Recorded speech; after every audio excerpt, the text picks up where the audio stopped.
Just let me know and we're ready to rock and roll.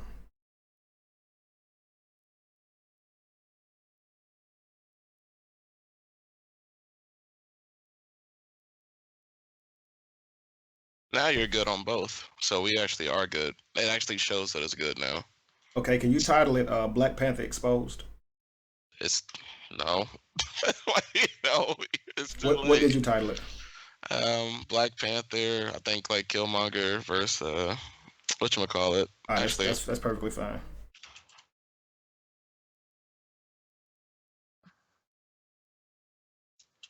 Still waiting for it to show. And normally on Facebook it don't put the title. I think whenever you do what's name it's on YouTube, then you put it to Facebook, and yeah, the title doesn't translate. I'll be having to go back in and like update the title to try to get people to I guess have something to so they can know what we're talking about. yeah.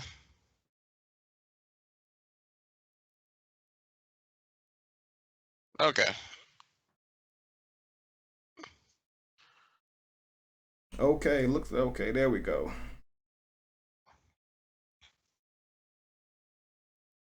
Are you gonna title the Facebook, or do I need to do it? The Facebook one should be titled. It's not. It's just up there as alive. Uh, if you want to edit it, you can. I guess All right. it gave me the option, and I filled the stuff in. Yeah, for whatever reason that it don't, because the last couple of weeks I've been having to do that too. So it's probably nothing you doing. It's probably just the thing ain't whatever reason it's not translating over. This one I'll call Black Panther Exposed.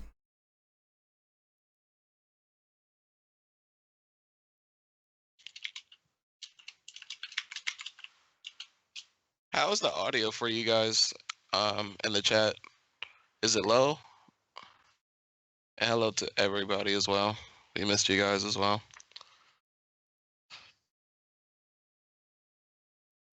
It sounds low to me.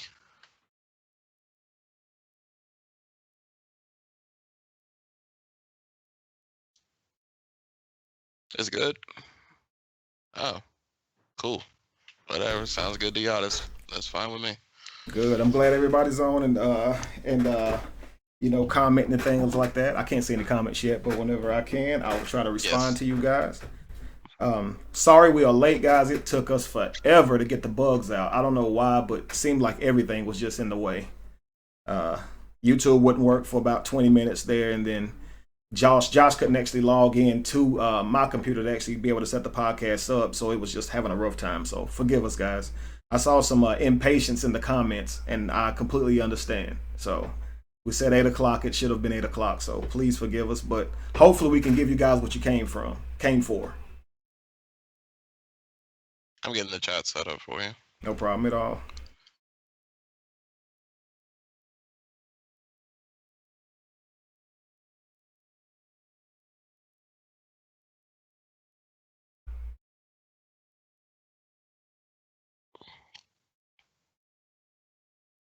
While we get the chat set up, if you guys don't mind, just go ahead and tell me pretty much what you guys thought of the movie if you saw it. There's gonna be some teasers, some not teasers but spoilers.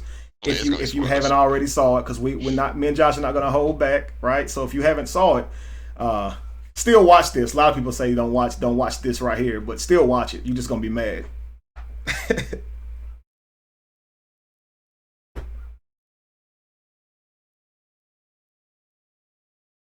So if you guys don't mind, tell me what you thought of the movie so far.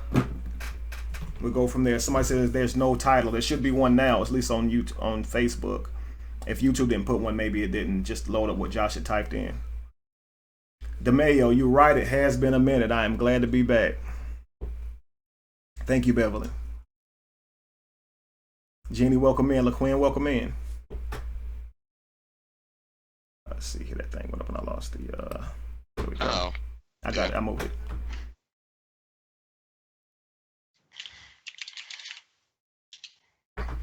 Team Killmonger. I see you, Chrissy.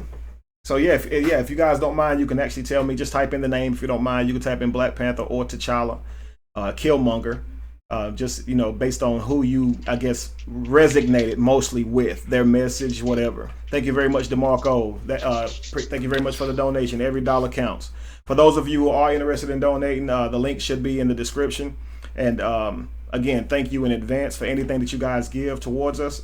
You see, this is Be the Evolution at the top. That is the name of the nonprofit that we actually use to feed the homeless and just change the world. So you guys will be hearing more about that soon. But of course, if you guys get what you came for, we always ask that you do show your love by giving us a small contribution. Okay, just show us some love, and then thank you very much, Anthony Baker. There we go. And of course, guys, the funds are used to help people. Welcome in, welcome in. Team Monique, I hear you. The movie was great. Okay, Andre said Killmonger. The movie was good. I saw it twice, once in 3D. Okay, Alicia. Who'd you agree with, Alicia? Or who did you resonate more with? I hate to say the word agree, because I think every one of us can pick and choose, or little things that each one of them said that we may have, felt. So I don't want to say totally agree and just give off the impression that you totally agree with another person. Killmonger again. What's up, man? I see Theo said Killmonger. Hello, Renee. Dirty, you're right. Dirty said it makes you wonder what you do if you were in control of the situation. Black Panther sister. Hey, I like Black Panther sister. She may actually be my favorite character on the show, so I'm already with you on that one. Killmonger was right, but he went about it the wrong way. I like that, Tarika. Real interview says Killmonger. What's up, Eric? Irvin, excuse me. Hello, Vicky. Welcome in. Theo, thank you very much, brother. I'm glad to have you back. I'm glad to be back. Sorry, I said have you back. I'm gonna take your window for 1 second. Thank you very much, Felicia. You can still read the comments. Yeah.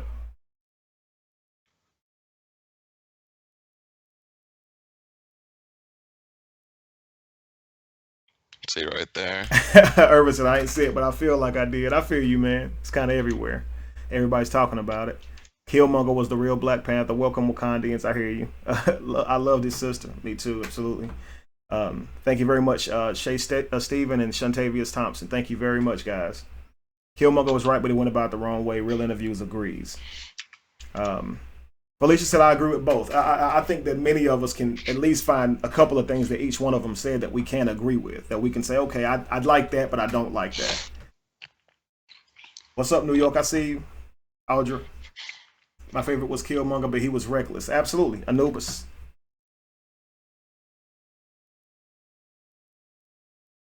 Mainly Killmonger, but with a more peaceful approach. Okay. So a lot of people, I don't see anyone yet say they agree with actual Black Panther. Wow. It's Killmonger all down. I actually didn't expect that. I could feel Killmonger's pain and frustration, okay? Absolutely, you can feel Killmonger's pain. And the thing about it is, it's all about perspective. And even if everyone agreed with Killmonger, it still does not technically make Killmonger correct.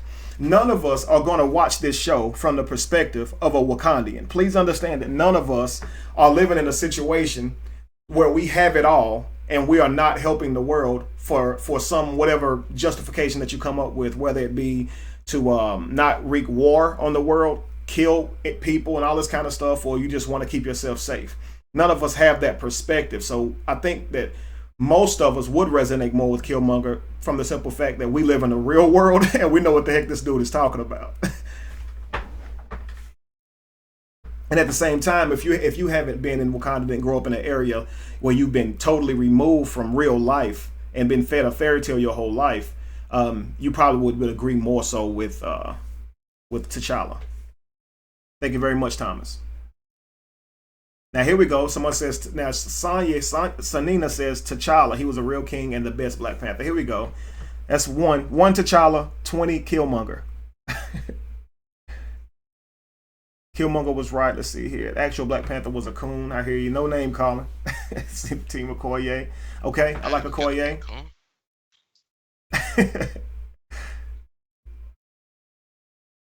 T'Challa cheated to get thrown back.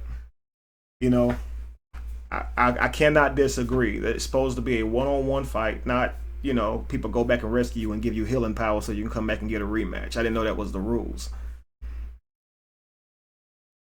Someone says Killmonger was cool in the fact of doing something for the people, but I noticed that Killmonger's role was to bring awareness to T'Challa. I mean, everybody, based on who you are, you're going to receive things in different ways. Of course, you can see, Killmonger as a bad guy, or you can see him as T'Challa did, someone who was wounded and actually had a point, but was going about it the wrong way, so to speak. So, but what we're going to talk about that tonight, is there actually a wrong way to go about freeing your people or freeing yourself from a oppressive situation?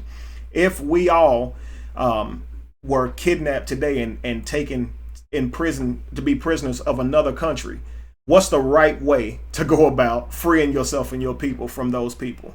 Is there a right way? I mean, who would know that way, seeing as how the world really hasn't changed since it's been colonized? Patients say, yeah, we live in the real world. Killmonger all day. Wow.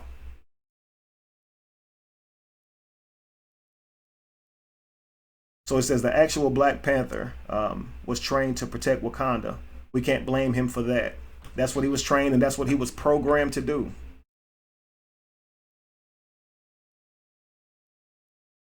Lane said she liked her saying that the European wig was a disgrace. And from her mental paradigm, she's always either been natural or wore her hair shaved. So of course she's not going to feel comfortable putting on another person's hair, as someone would who grew up in this culture being ashamed of their hair, you see, and taught that straighter hair is beautiful and curly hair is not beautiful, you see. So from her paradigm, she hasn't learned these things. In fact, when she sees other people wearing these wigs, she probably can't even grasp it. What in the world is your problem? Because she doesn't live in a world full of propaganda.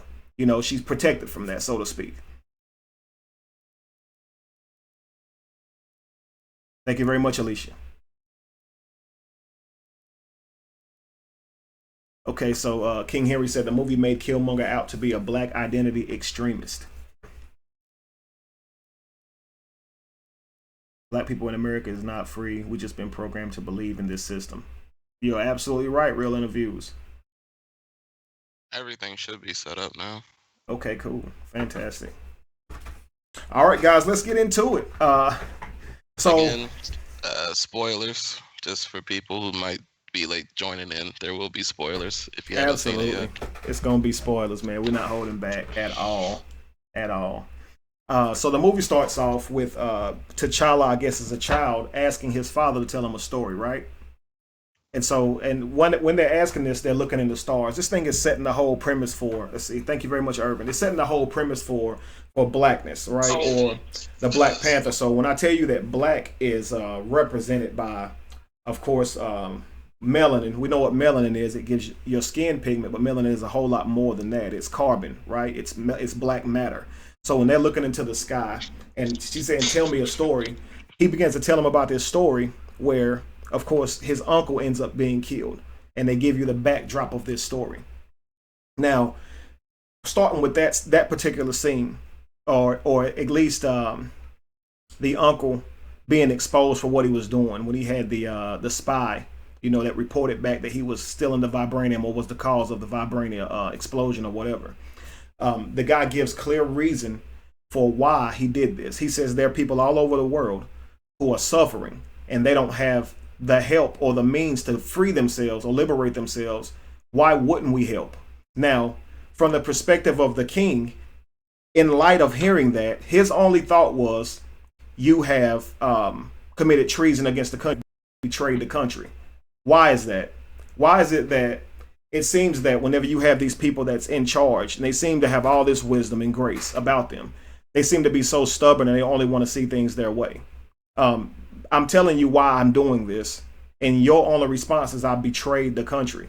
Again, this makes it separates you from your decision. It says that you yourself are the bad person, not actually having a goodwill intent. Now, what he did was wrong. Don't get me wrong. This explosion sets off, and they don't say how many people died, but they said we lost many lives. So he did kill a lot of his people in order to, I guess, obtain this vibranium. So that's a major problem. Now, a lot of people, when they watch this part, and of course, when we watching other people's take on the reviews, let me just say this first, just to make sure we can, because I got some notes here. Let me just say this first. Before we get into the actual plot and morale of the show, let me give this some symbolism just so we can understand the premise of this show. while I'm getting that, Josh, you saw it, right? You there, Josh? Or you working?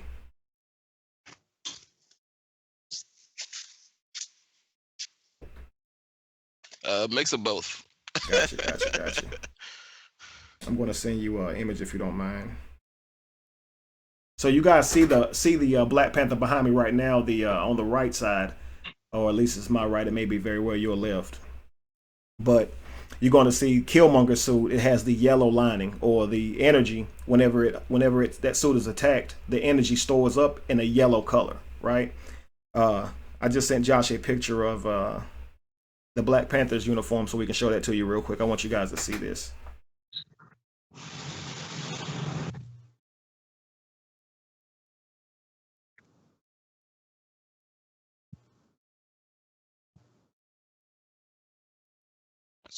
Okay. Hold on. All right.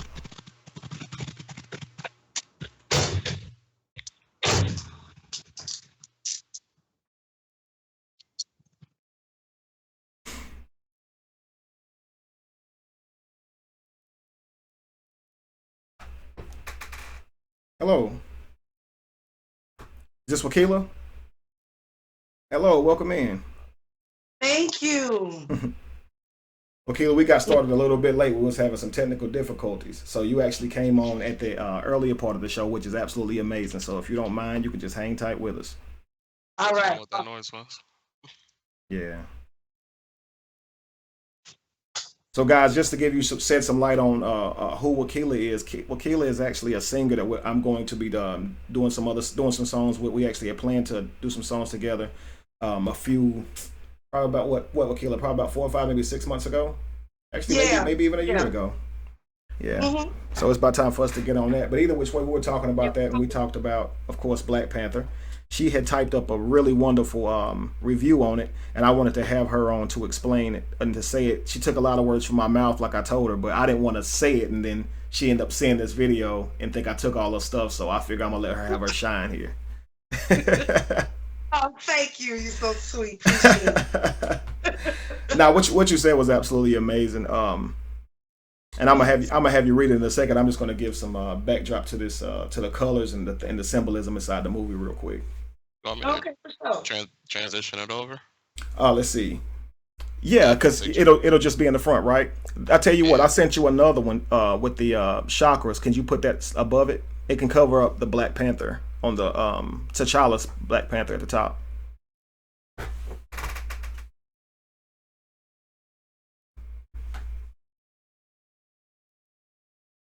So, guys, when you understand, like when someone's putting together a movie, okay, if you think about the movie from the perspective of the person that's directing the movie, okay, the people who choose the clothes, the costumes, does the designs and everything, you watch a movie with that perspective, you will see a whole lot more information inside of it.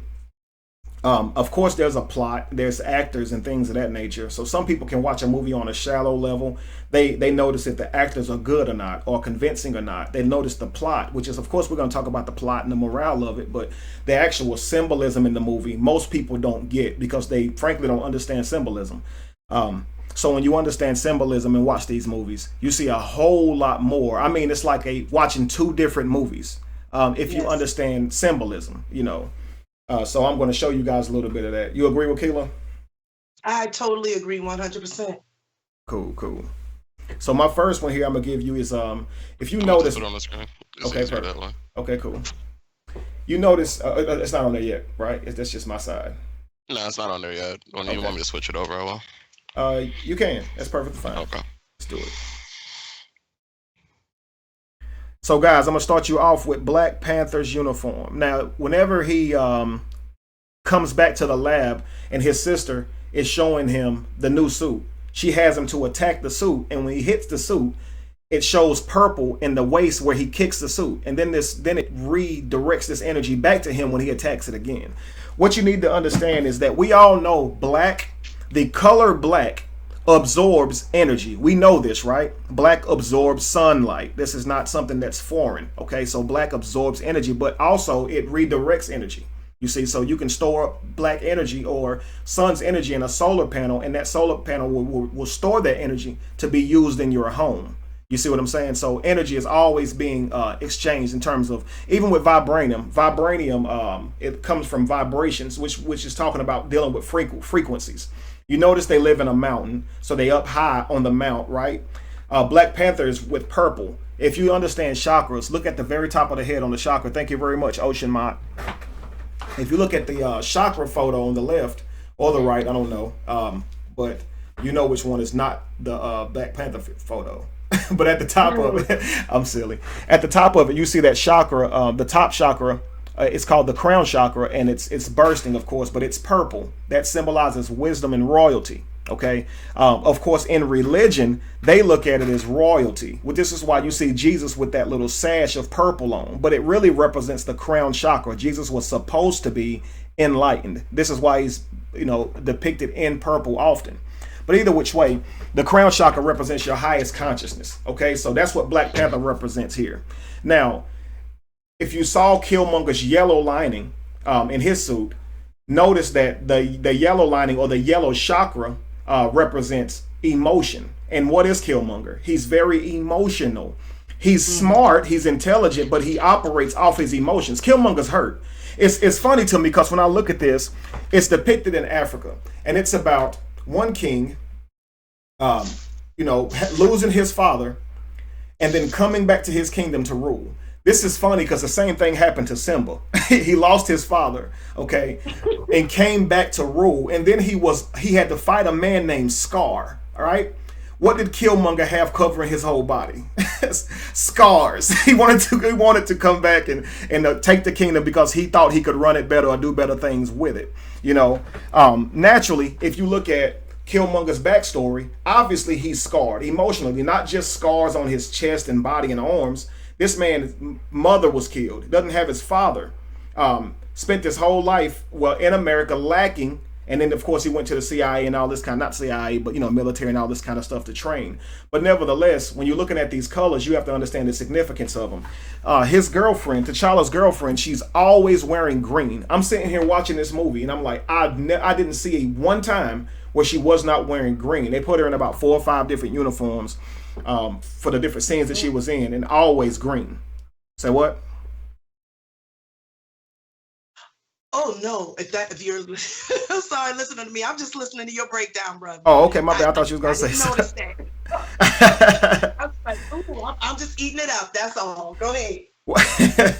Well, I'll tell you, and of course, you guys, you can definitely go back and look at some of these characters. Just type in their names or whatever. Of course, the girl he likes is called Nakia. Okay, and she is always wearing green. Green represents the heart chakra, love, if you will. And if you look at T'Challa when he was supposedly killed, who wants to rescue him because they loved him? She runs to the greatest warrior, okay, in the whole place. I can't, because I don't have their names, their character names, but let's see here. The lady that what is her name? Is it Okoye?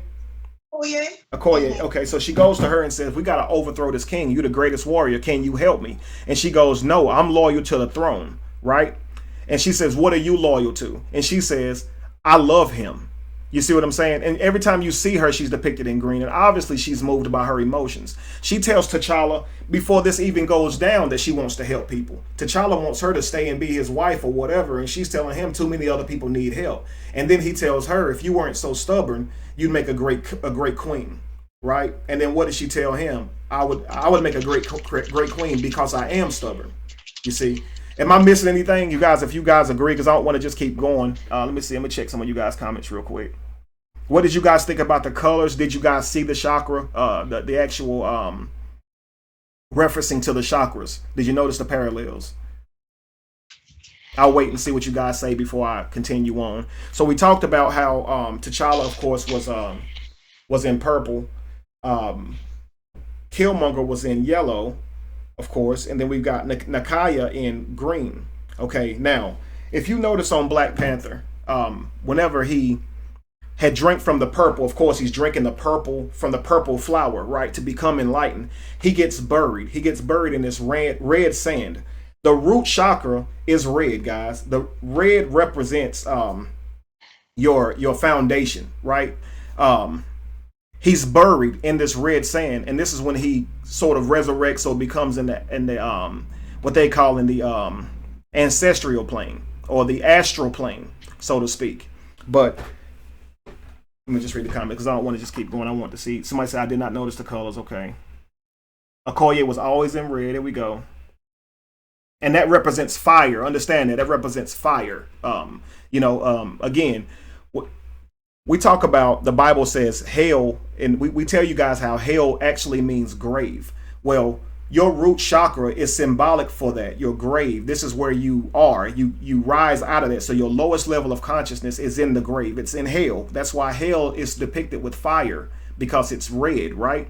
And notice when Killmonger rises from the fire, he's emotional. He's breathing real heavy and angry, and they have to tell him to calm down. And the first thing he does is sets fire to those purple flowers. Why did he do that? You see, so he could have, when you look at the story, it's like these guys, they take the symbology and then they build and structure the characters around that. So if you started off and you say, okay, this character is going to be named Eric Killmonger. Well, where they get the name Eric, right? Well, the name Eric means king. Like, look it up. The name Eric actually means king. The name T'Challa means prophet in Hebrew, or actually means ring, like as in the ring that T'Challa had on his finger. And it's funny because they get dramatic when he puts the ring on. And then he notices Killmonger's ring, and T'Challa is the person who has the ring in his vision. He's the one that sees it. So when it shows you the ring on Killmonger's neck, who's the one that's watching him? T'Challa, and whose name means ring? T'Challa, And he goes back because he sees this ring. It's the ring that gives it all off. Let me just sit here, see what you guys are saying, because I don't want to get too far. Killmonger said the sun will never set on Wakanda. That's not destroying Wakanda. I didn't say destroy. I said that Killmonger destroyed the purple flowers, if you were talking to me. Let's see here. Because you got to think now, of course now, why would Killmonger burn these flowers? I mean, it could be from a selfish perspective. I don't want anybody else to be king or come in and overthrow me. Okay, but then if you understand, Killmonger learned from colonizers. And what colonizers do is destroy your stuff as soon as they take over. The whole point is to destroy your information, your power, to destroy anything that's going to give you power and inspiration, really from within. Which is funny because, when we all go out and we support these images, of course. And people say, you should watch this movie and support these images, because what do these images do? They bring about inspiration from within, right?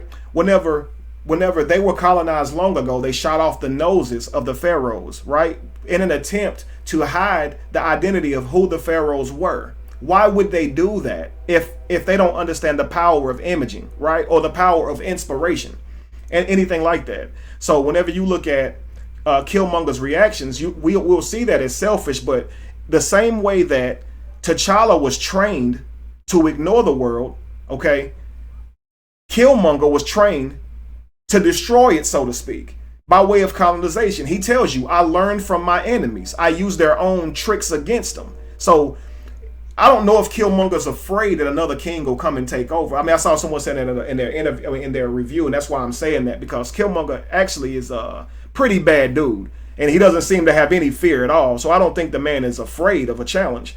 In fact, he loves it. He walks around with his whole upper torso covered in freaking scars. You see what I'm saying? So we know this man is not afraid of a fight. If you just really think about it, not the movie from seeing the plot, but if you were Killmonger, what's more than likely the reason you would destroy those flowers? I would say it's because of his background, not necessarily fear.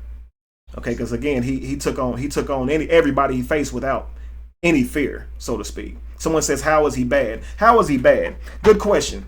Now, with movies, anytime you get a villain, they show you his backdrop, right? They show, like if it's Dr. Ock or any of these guys on Spider-Man, Batman, or whatever, they show you their actual whole backstory to how they became who they were.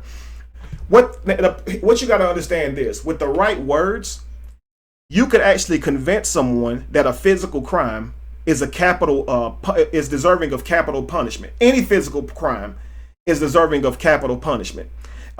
If they will listen to your speech and listen to your words or hear your backstory. we don't get Killmonger's backstory.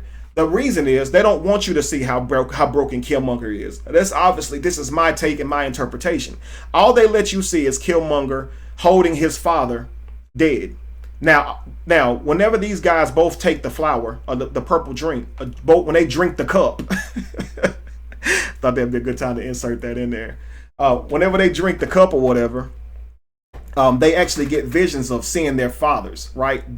And how their fathers died. So that's how it starts first. The same thing happened with T'Challa. He saw himself running into the building to save his father, who had, of course, gotten blown up. And then, of course, with Killmonger, he's holding his father on the living room floor or whatever. So you get these backstories, but you don't get, Killmonger going through his life, seeing that the world is jacked up, noticing that Wakanda is sitting up there comfortable while he and other people are suffering, like looking around at people dying and starving to death, being literally enslaved. They remove you from that emotionally by not even showing you being enslaved if you operate under the identification of being called black, right? When they start you off at the beginning of the movie and they're explaining that, for thousands of years Wakanda has been this technological place. Meanwhile, the world has been going through all this chaos. They use like animated imaging to show you slavery and things like that.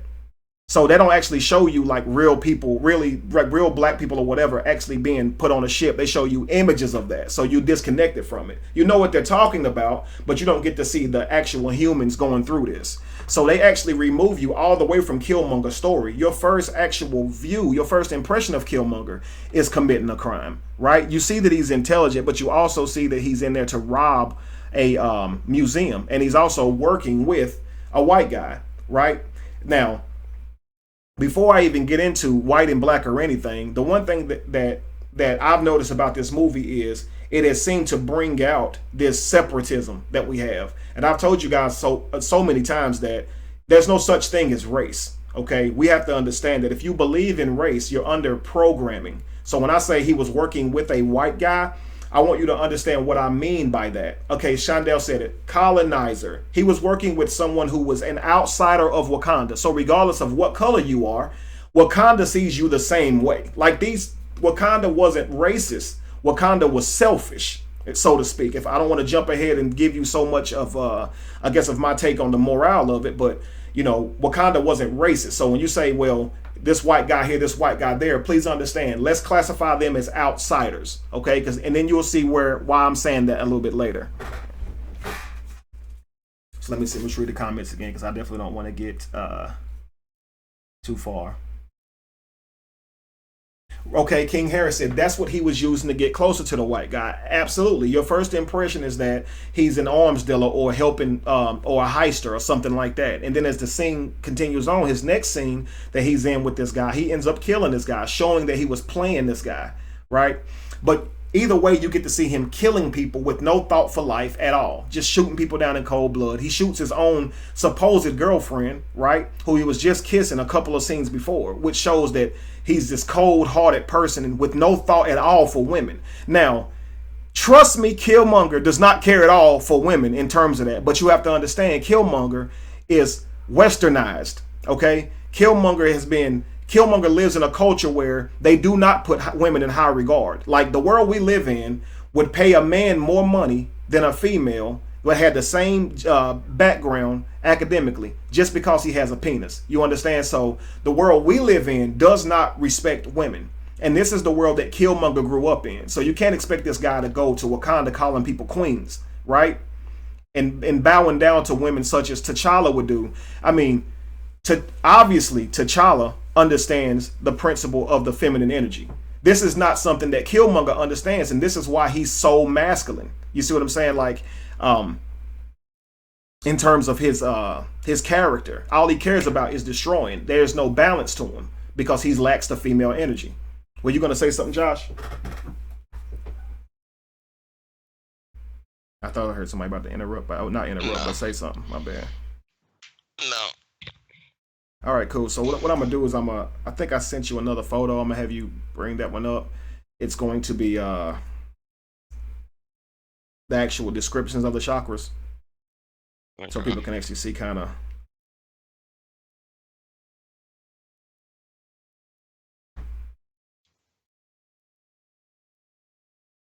You know what ayahuasca is, Kevin? Say it again. Ayahuasca. Do you know what that drink is? No, I do not. Somebody in the Facebook was asking if you thought the drink was Okay, I see that too. ayahuasca. It's it's like a hallucinogenic drink. Uh, it's like a tropical hallucinogenic drink. Hmm. I wouldn't doubt it. My thing is, I love the fact that they're using a flower to get this from, because to me it represents kind of like the flower of life, and it does kind of swirl around like the Fibonacci or whatever. It is purple, symbolizing enlightenment. But they did this through. Of course, they're not going to show you everything. They just show you kind of like hints or whatever. But mushrooms and things like that were used to reach so-called enlightenment or the astral plane. A while ago. Still now to this day, like, I hate to even say a while ago, people take mushrooms now to experience what they call astral projection or different lives or whatever. So yes, I definitely believe that that's symbolic for a natural type of remedy that used to be done amongst natural people. I mean, if you look at them, like I say, the feminine energy is representation of the earth. When you see, gosh, I lost my train of thought. I'm so sorry. Sorry, y'all. It'll come back to me. And someone said it was heart shaped. That's true. It was heart shaped. You say you're gonna send me something? I thought I already did. Let me check it again. I don't have anything. I don't think so. No problem. Okay, yeah, I sent it before the last one, so the middle. Oh, okay. I got you. The chart. Yes, sir.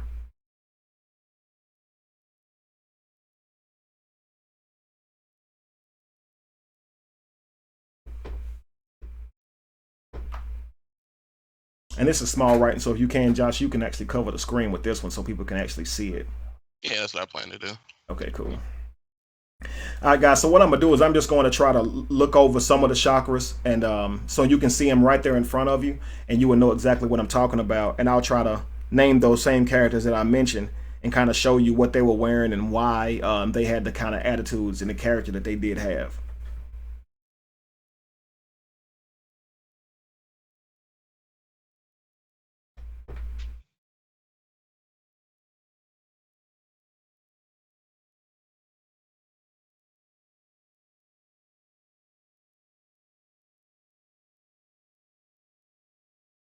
Mm.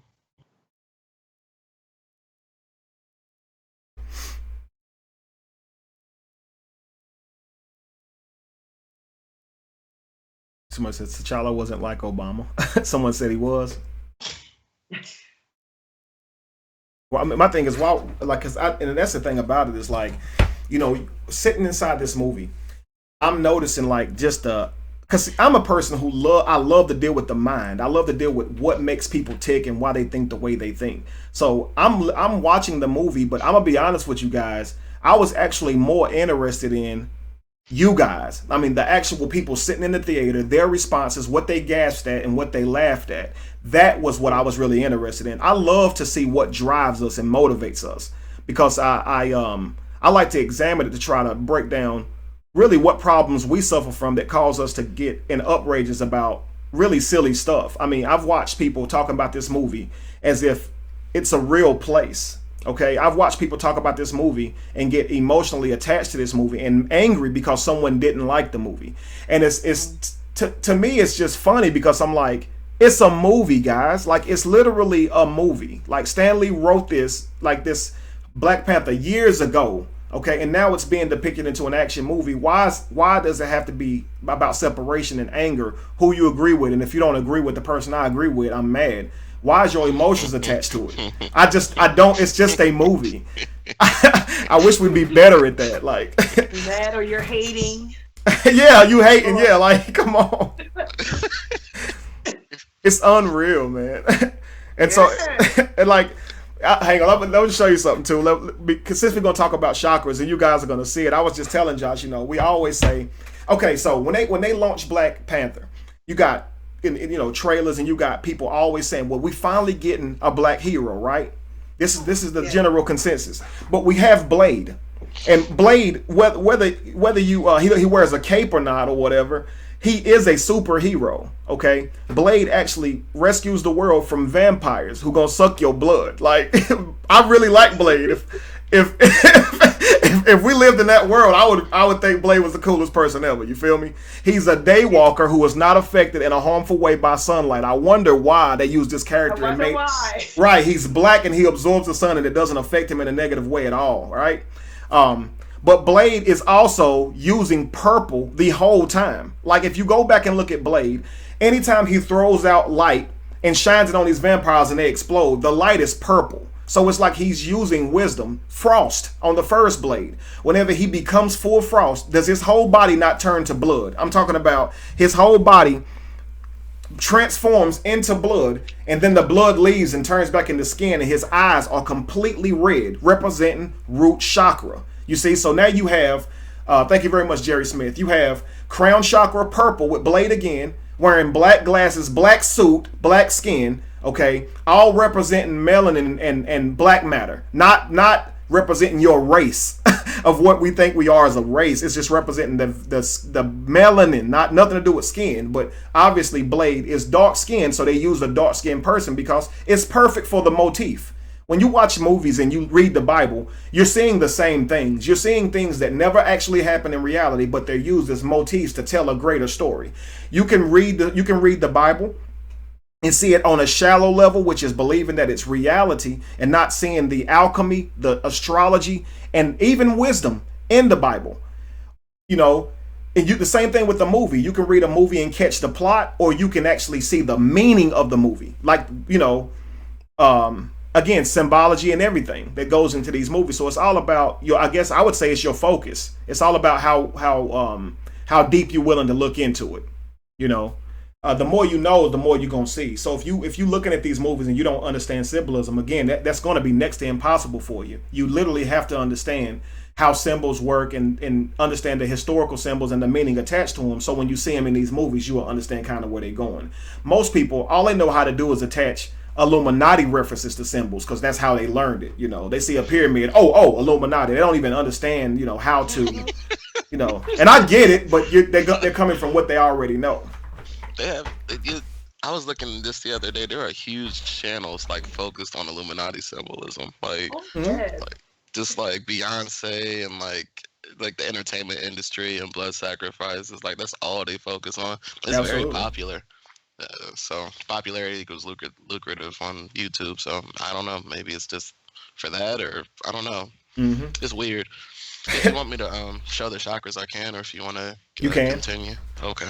And look here, Real Panthers, and that's so right too. I mean, Real Interview said Wesley Snipes was actually going to be the Black Panther years ago when they was going to shoot this movie. Isn't that funny? They was going to go with Wesley Snipes, right? And I mean, again, look at both black superhero movies. Look at their hairstyles and everything that depicts in them. I mean, just because you're a black superhero, why you got to wear black? They're not just giving you black because you're a black. Spawn is a black superhero who wears black. I wonder why. Right? Spawn has a symbiotic relationship with his uniform, right? He absorbs it. Like this dude, it's all symbolic to melanin, and that's really the only reason they use a black person. It's not to make you guys feel better about yourself. I'm letting y'all know, like, they only, like, when they make cartoons, they're not making cartoons with the thought to give you powerful black images. I want you to understand that. Now, we can support the film if you feel like it gives you black images that you can be inspired by, but they didn't make it for that reason. You understand? Like Hollywood didn't. I'm not sitting around saying I think black people need some inspiration. Let me make a movie. Like understand this is monetarily motivated. Okay, it's just symbolism. All right, my bad. Let's put the chakras up, Josh. Sure, I got an image for you. Actually, we'll just make it full screen. Cool.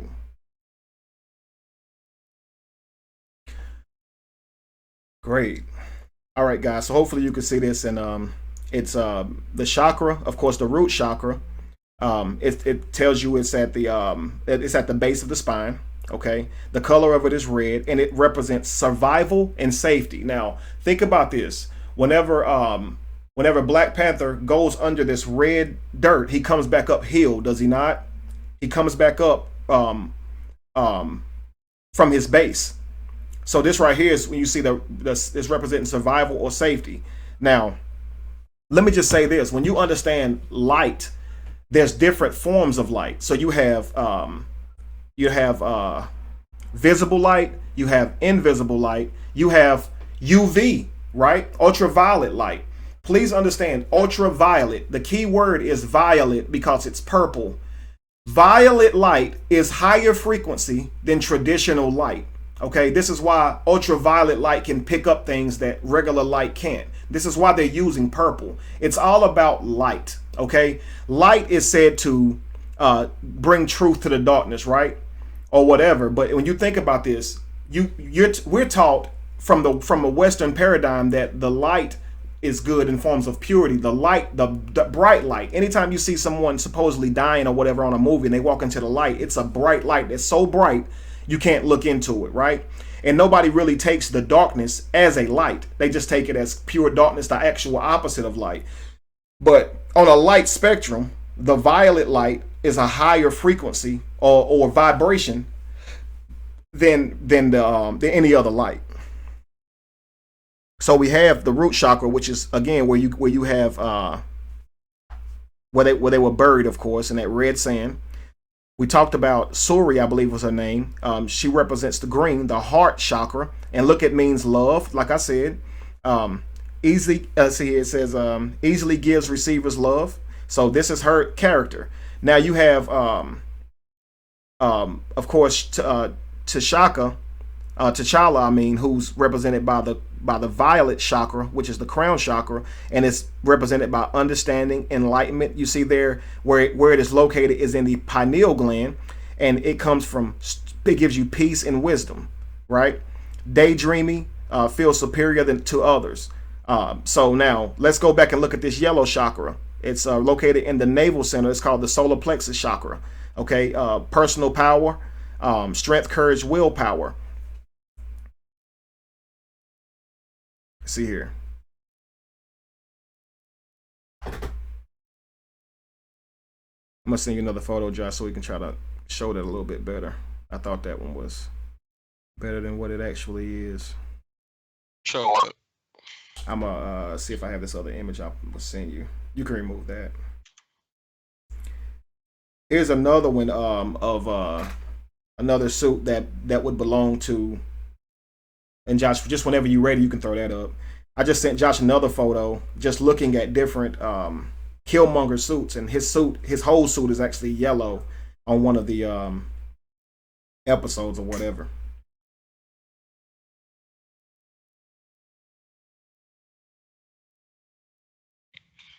Josh, I'm sending you stuff from Blade. I want you to put these images up when you get a chance as well.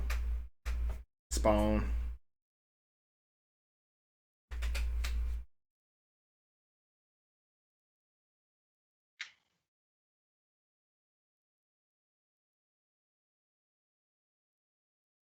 Oh, you put all that. Just how many of these? Just the yellow one first. The picture of him in the yellow suit first.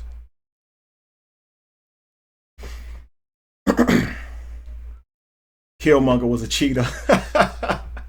He wasn't a panther. He was a cheetah. Y'all crazy, man. Why would you say Killmonger's a cheetah? He fought him fair and square and won. I'd like to know why you say a cheetah, Thomas.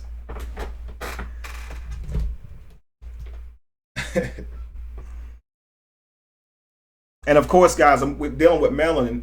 We do understand the panther is just a leopard.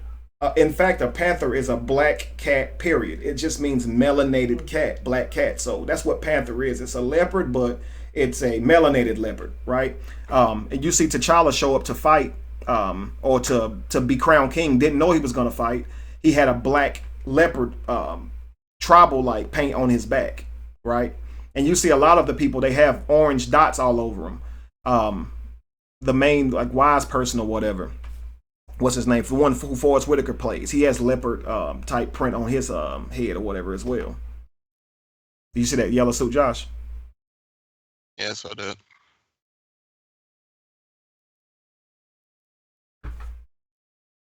Give me a second. Okay, cool. Clem said they just got back from seeing it, so it'll be fresh in you, man.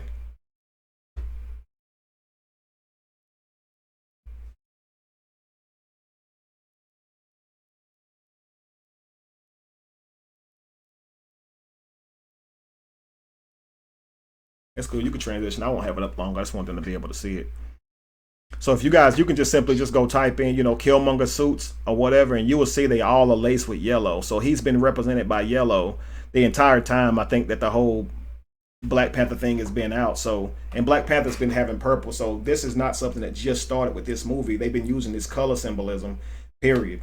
Superman's colors have a meaning. If you guys watch my how ritual becomes religion video, you guys would see the superheroes whenever they get the colors of blue and red, what that actually means, okay, and what it comes from. So, again, these guys are not making this stuff up and just coming up with their own colors of uniforms. They're doing these things from motifs. They just take and steal, so to speak, and rewrite and remake. That's pretty much all they do. I mean, again, like I said, Black Panther is basically Lion King. I mean, Simba fight with Scar at the end. I mean, it's pretty much the same. All right, Josh, put up the few pictures I gave you of Blade. You can make them small. And then make sure you put Frost at the end. There's 4 pictures. I don't know if you can squeeze them all in, but if it covers me up, that's fine.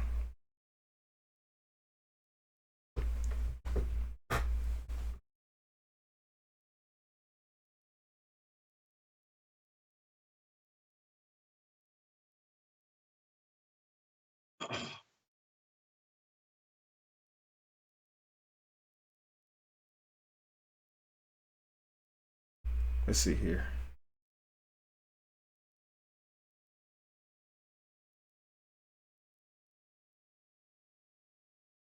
Which ones? So let's see. That one. So yeah, from there down. Okay. Guys, we've been having trouble with our computer getting it logged on since 6 o'clock today. So we would have had all these images ready for you, but you guys are kind-hearted and patient, so I'm sure you guys understand.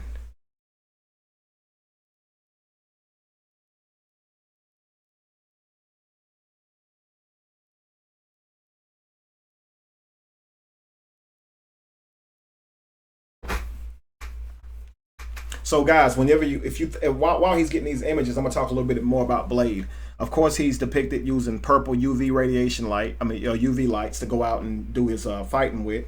He definitely has, just like Black Panther, he's has a lot of technology, right?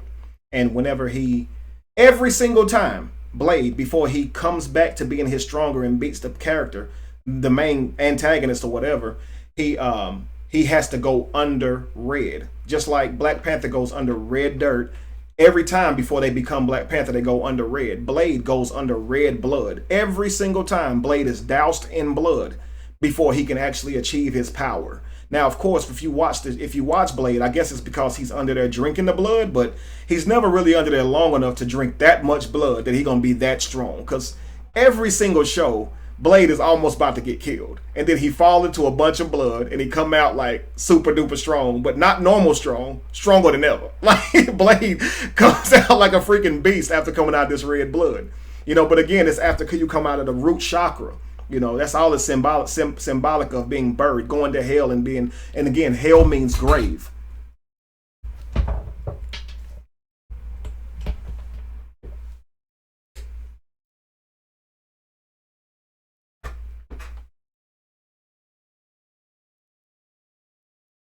That's good right there. No, I gotta get these two. Okay. Well, you got it pretty big right there. If you can leave that the same size and put that throw that spawn in there too. We can just do it all in one run without you having to I tell you what, if you go ahead and transfer it, you can put the spawn up there and then retransition it, and then the spawn will be up there. But that way I can go ahead and be showing it to them. You know how you retransition? Like right now when you can actually retransition these pictures and then put the spawn up there in a minute. Okay, so you want to do the spawn later? Well, no, you can just add it while I'm in the middle of it because I don't need it right now. That way we don't have to have them hold up. I can go ahead and show those pictures and go ahead and start talking about it. So you want to do the spawn later? That's fine. Right. I'm saying if you hit transition, you can go ahead and immediately be putting the spawn on top. Okay. Yeah. So now I'll show this to them, and then you can show them the spawn. You can go ahead and be putting the spawn up there. So then whenever you don't have to wait on my command or nothing, you can just switch it over, transition it. But guys, while y'all see these images, notice the top bomb or Blade bomb when he would throw this UV bomb out. it would shoot purple light. And so at the very end of Blade, I think on the second one, he has this big old UV ray bomb that he took down into the sewer, right, to kill all of these newer vampires with a mouth split under the chin, and he uses UV or whatever. But you see, Blade obviously is dressed in a black uniform, and you notice Frost to the right actually has his eyes completely redded out, no pupil, no nothing. And again, before Frost transformed, what was it? He I forget how he transformed, but he got a hold of something that was supposed to make him the best and strongest vampire ever, or whatever. And whenever he got this power, he covered him. He was covered in blood, and then it went away. But after that, he was way faster than what he normally would be, and he was kicking Blade's butt, like kicking his butt. And then Blade, of course, baptized himself in blood, and then got all his powers back, or whatever.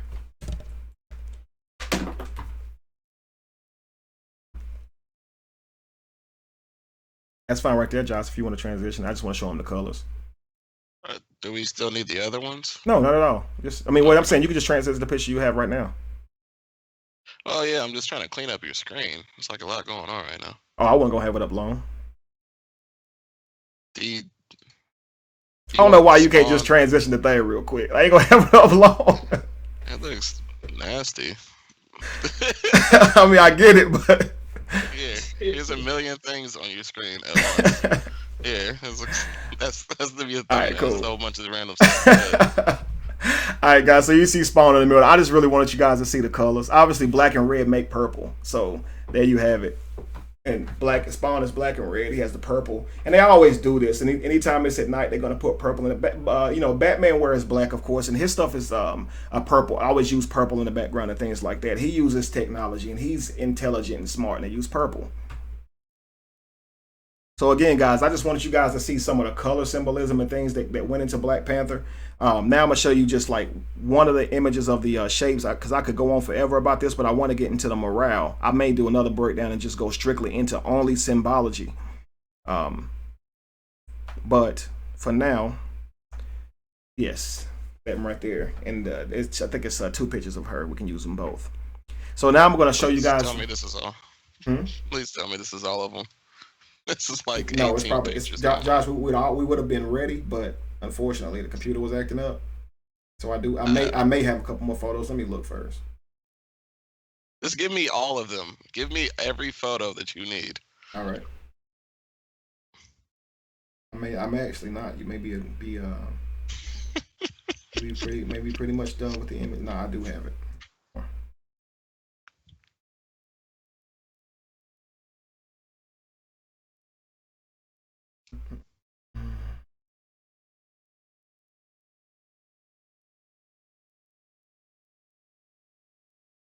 Let me clean up your screen a bit. It's too much.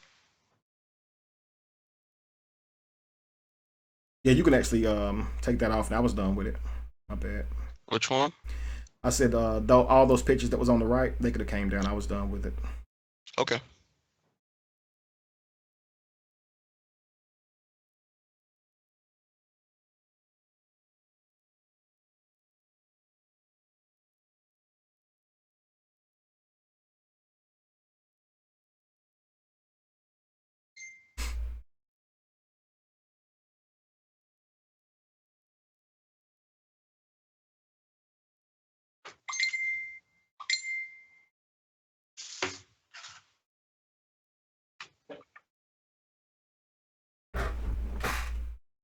Give me 1 second, guys. I just want to make sure I have all the images we need. I don't want to miss something. Make sure it wasn't something I really, really wanted and didn't get it up there.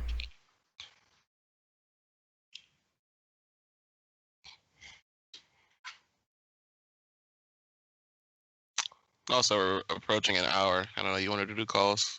Absolutely. Keep that in mind. Yeah, well, I'll do the calls when we talk about the morale, because I know people are definitely gonna have something to say about that.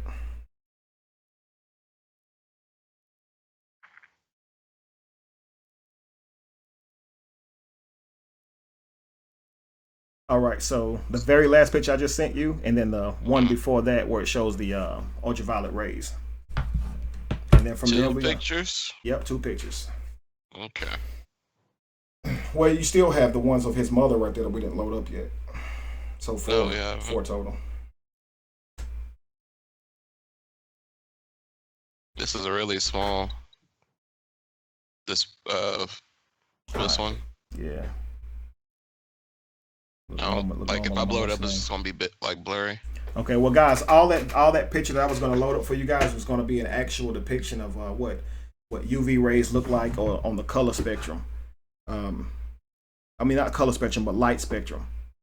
So it was going to actually show you that UV rays was higher than what they would call from visible light to invisible light and things of that nature.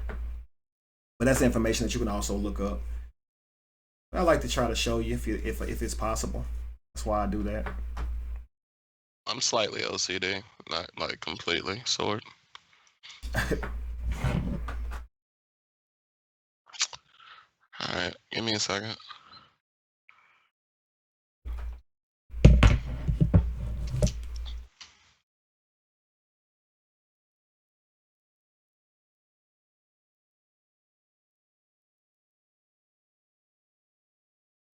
Oh, guys, just so you know, whenever we get finished tonight, I'm gonna take a few minutes and show you guys some of my music. Okay, I'll let you guys see some of my samples. So for those of you that have been waiting for it and asking me about it or following along, and if you don't know about it, either way, my album is out. So, and I would like for you guys to support, and hopefully you guys like it. But I'll show you guys some samples and because you can buy the singles as well or just get the album as well too. So I'll show you some singles or some samples of some singles before we log off and see what you guys think of them. You can tell him he's whack too.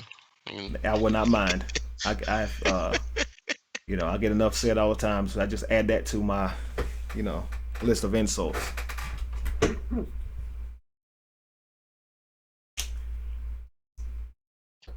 Antichrist, whack rapper.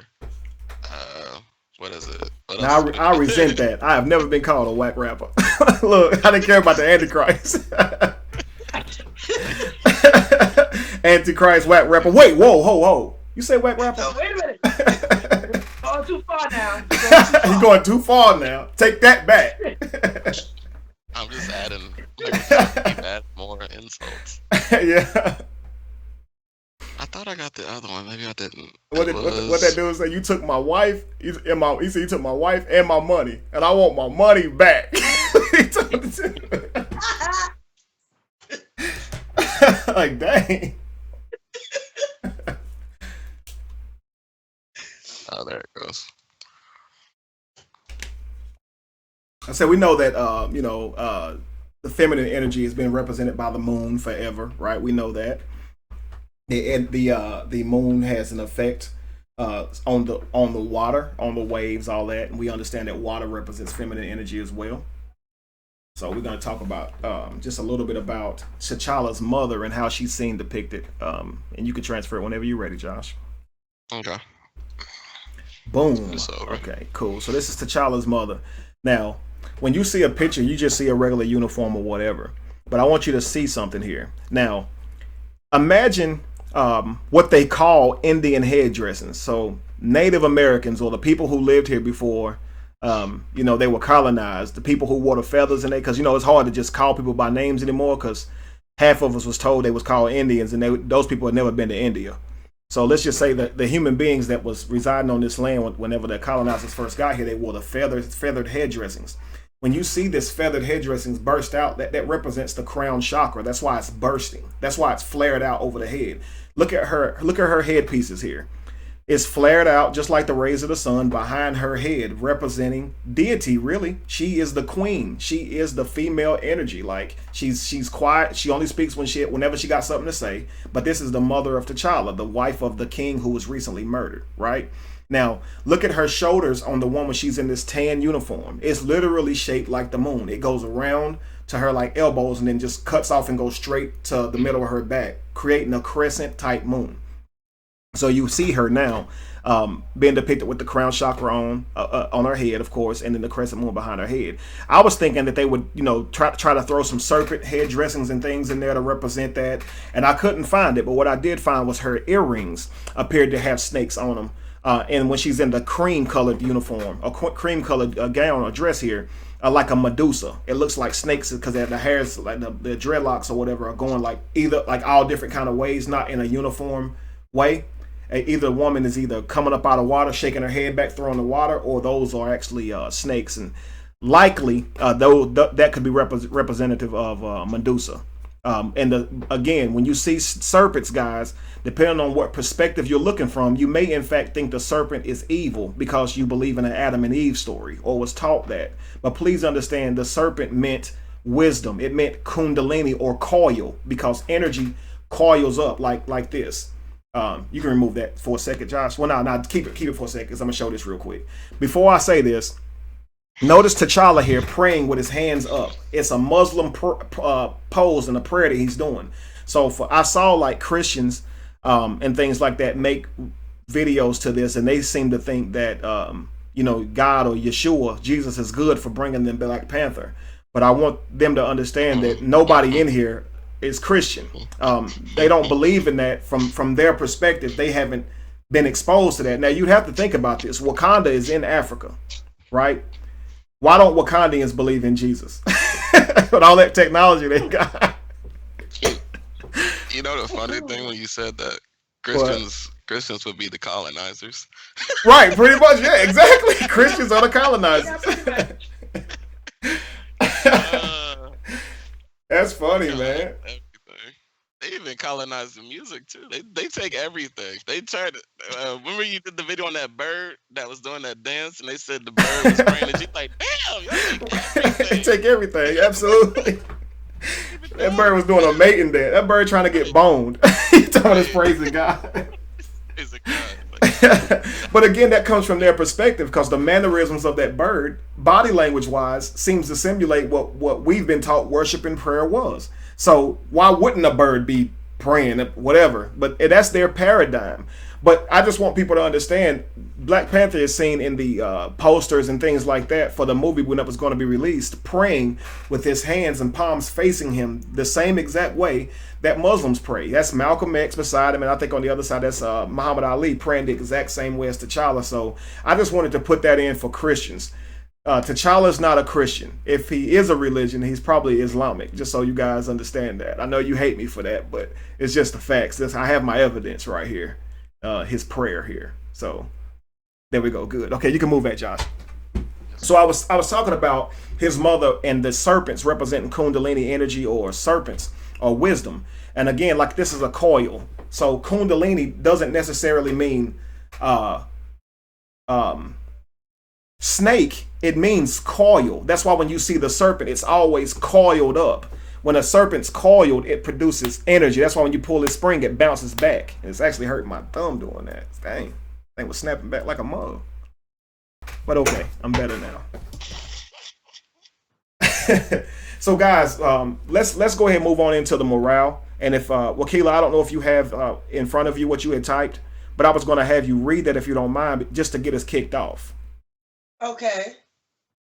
Let's see. I'm gonna go to Ray's page, and shout out to Dr. Ray Hagan. Absolutely. For sharing my post. Absolutely. And editing it. So here I go. After I watched the movie, I made a post on Facebook, and I'll get back to how it was taken. Anyway. Okay. So here we go.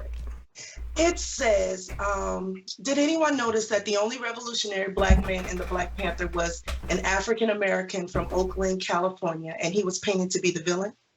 The African was pitted against the African American, and the African teamed up with the quote unquote colonizers, CIA agent, to make sure that the melanated people globally were not liberated.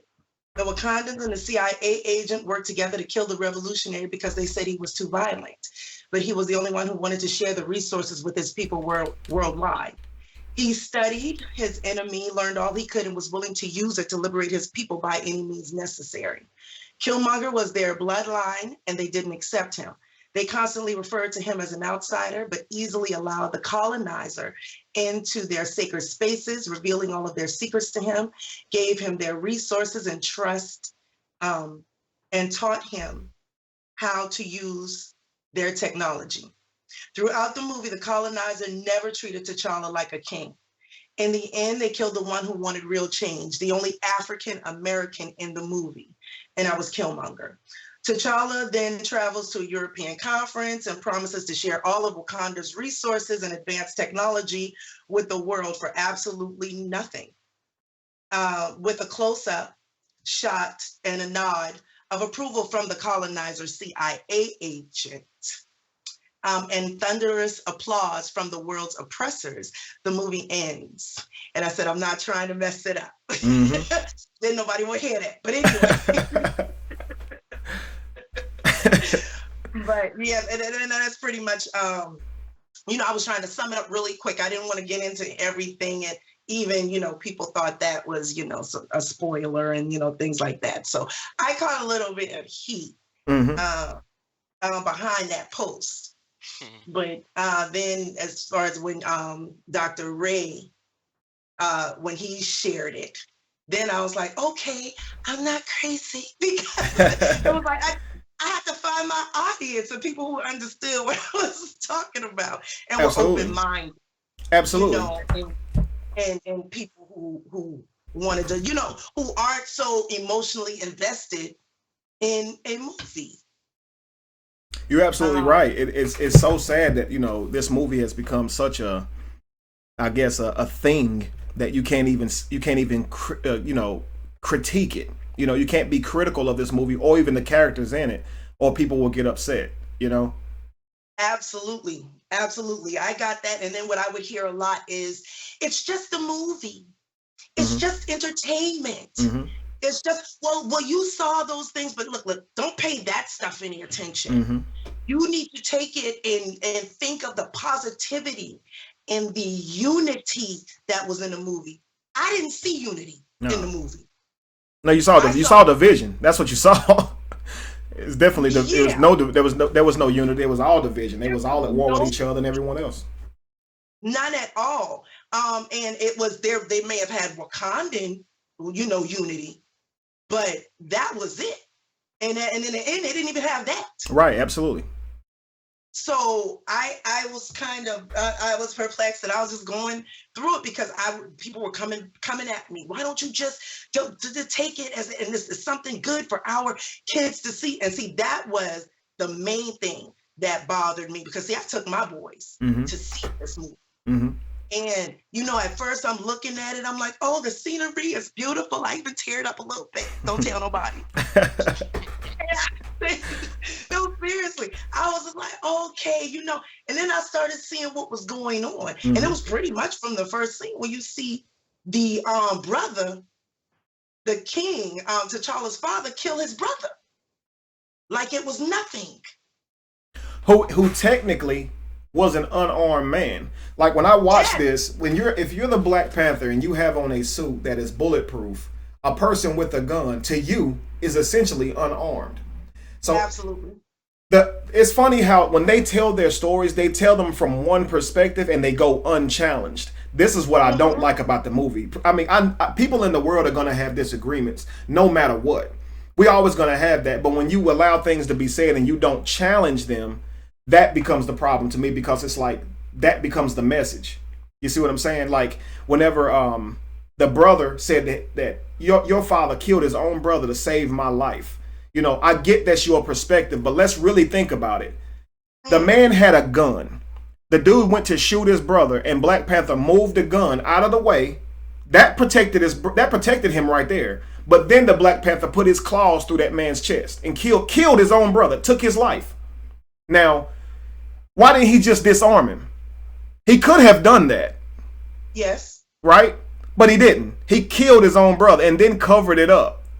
So when you look at this scene, you see this as Black Panther didn't have a choice. Ah, man, look what he made him do. No, he had a choice. He just could have simply removed the gun. Now, we say this all the time when a cop kill a black person. You see what I'm saying? But when it's a man kill his own brother, we like, he deserved it. He was about to shoot the man. And he was about to shoot the guy. But he moved the gun. So technically, you didn't have to. T'Chaka, the father, wasn't in fear for his life or anything for that matter. I mean, it was pretty much over whenever he removed the gun from him. It was almost to me like he came there to kill his brother. Pretty much. That was. I mean, he attempted to bring him back to face being judged or whatever and confess his crimes. But I mean, he didn't. The effort that he went through to keep from killing people by way of sending weapons and stuff, because he said they're gonna kill the colonizers, their children, and anybody who disagrees with people being freed, people that's being enslaved being freed, anyone. Now, and by a whatever conscience that he has to protect these colonizers from losing their lives, he doesn't take the same precautions over his own brother's life or the very people in his own city when it comes time to fight. So it's like, I know that okay, watch this. This is what I mean. They're under the rules of Killmonger, right? To send vibranium all across the world. They're under the rules of Killmonger. So they're not doing this on their own. A king would understand that they're not on their own. They're doing what Killmonger, the person who just beat you fair and square, who just took on the mantle of king. What Black Panther does is he immediately just starts destroying the ships as they're trying to fly out. He didn't even give them a chance. You mean to tell me y'all got all this technology, but y'all have no better way of landing your ships than to destroy them? There's no other way. Like, the sister who has all this technology, she doesn't have a button that can just shut all that stuff down in case this happens. No, she doesn't. Now they have to kill their very own people who are only doing their job, which is to take weapons to another place. And Black Panther doesn't have a problem with them losing their life. And they actually are Wakandians. You see what I'm saying? And it's like he's blind because he wants to he wants to protect the world, but he doesn't even care about his people, really. All he cares about is his own point, his own agenda. Do you really love the people or you love yourself? And that's what I'm realizing. The main question I want people to think about tonight is, would you kill the world to save yourself? Because if you would, you have to realize how stupid that sounds. If you would destroy the world to save yourself, then who would be left? This is essentially what Wakanda is doing. We're going to destroy the world to save ourselves. That's what we don't want people to know who we are, so we're going to hide while everybody else is dying of starvation, being enslaved. And for all these people who said Wakanda forever, and they screamed out, Josh, didn't you say after the movie someone screamed out Wakanda forever? Wakanda forever. Now, this is what I'm saying right here. We read a book, or we've been exposed to a book early in life where there's a biblical God, right? And this biblical God ignores the whole world because he sits in heaven comfortable, right? Doesn't move at all. Now, if Wakanda existed, we would be asking the same questions to Wakanda as we would this biblical God. Why do people starve to death? Why do you let people get raped and enslaved? Where were you during slavery? We would be asking these questions to Wakanda if Wakanda was a real place. And people keep saying, I wish Wakanda was a real place. If Wakanda was a real place, you would hate Wakanda because you wouldn't benefit from it. You're an outsider. Like, you're not going to get if you went to Wakanda, they would kill you because you're an outsider. You see what I'm saying? Yeah. And what's funny is, the CIA agent, you said that, they gave him the benefit of the doubt, and we say it's because he tried to save his sister, right? But if you look at this, the CIA agent wasn't trying to arrest the Claw. He was trying to purchase the vibranium from him. So you already know the CIA agent's agenda. He wasn't using money. He was trading diamonds with him, and he didn't have backup, right? Did Claw not tell the CIA agent, this backup is not for you? I can do business with you all by myself. Didn't he tell him that? What that symbolizes a trust between the two of them. Maybe they've conducted business before, but he's paying him in diamonds. Where they get them diamonds from?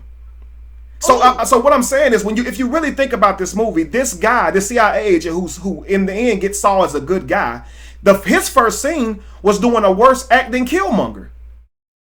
He's going to meet the exact same dude who stole this vibranium from a museum and going to pay for it with diamonds that probably came from the same land as the vibranium did. He's not trading him printed money. He's trading him minerals from Africa. Think about this, the irony, right? And then the very next scene, you see this guy disrespecting the Black Panther, smacking him on his arm like he ain't nobody. And of course, the woman notices it, and like if he do that again, I'm gonna impale him, right? Yeah. Does she speak English? All this kind of stuff. You can see the arrogance in this guy. I'll talk to him first, then y'all talk to him, right? And Black Panther told this guy early, I need to take him back to Wakanda. The CIA agent told him, "You ain't getting him. He under my custody." So he was not going to help Black Panther at all. They're literally the only reason that he helped that he was going to help Black Panther is because he was stuck over there. This dude didn't have nobody to help him. You see what I'm saying? And at the end of the day, the Black Panda's agenda. I said Black Panda. That sounds totally stupid. But the Black Panther's agenda. It just don't even sound like a vicious animal no more. Black Panther. But Kung Fu Panda was a beast, though. Let me just put it. Let's just say it like that. But the Black Panther's agenda actually would coincide with the CIA agent's agenda. Neither one of them would want weapons shipped to the world. So he's not helping Wakanda. He's also helping himself. You see what I'm saying? So when you look at it, they all really have a selfish agenda.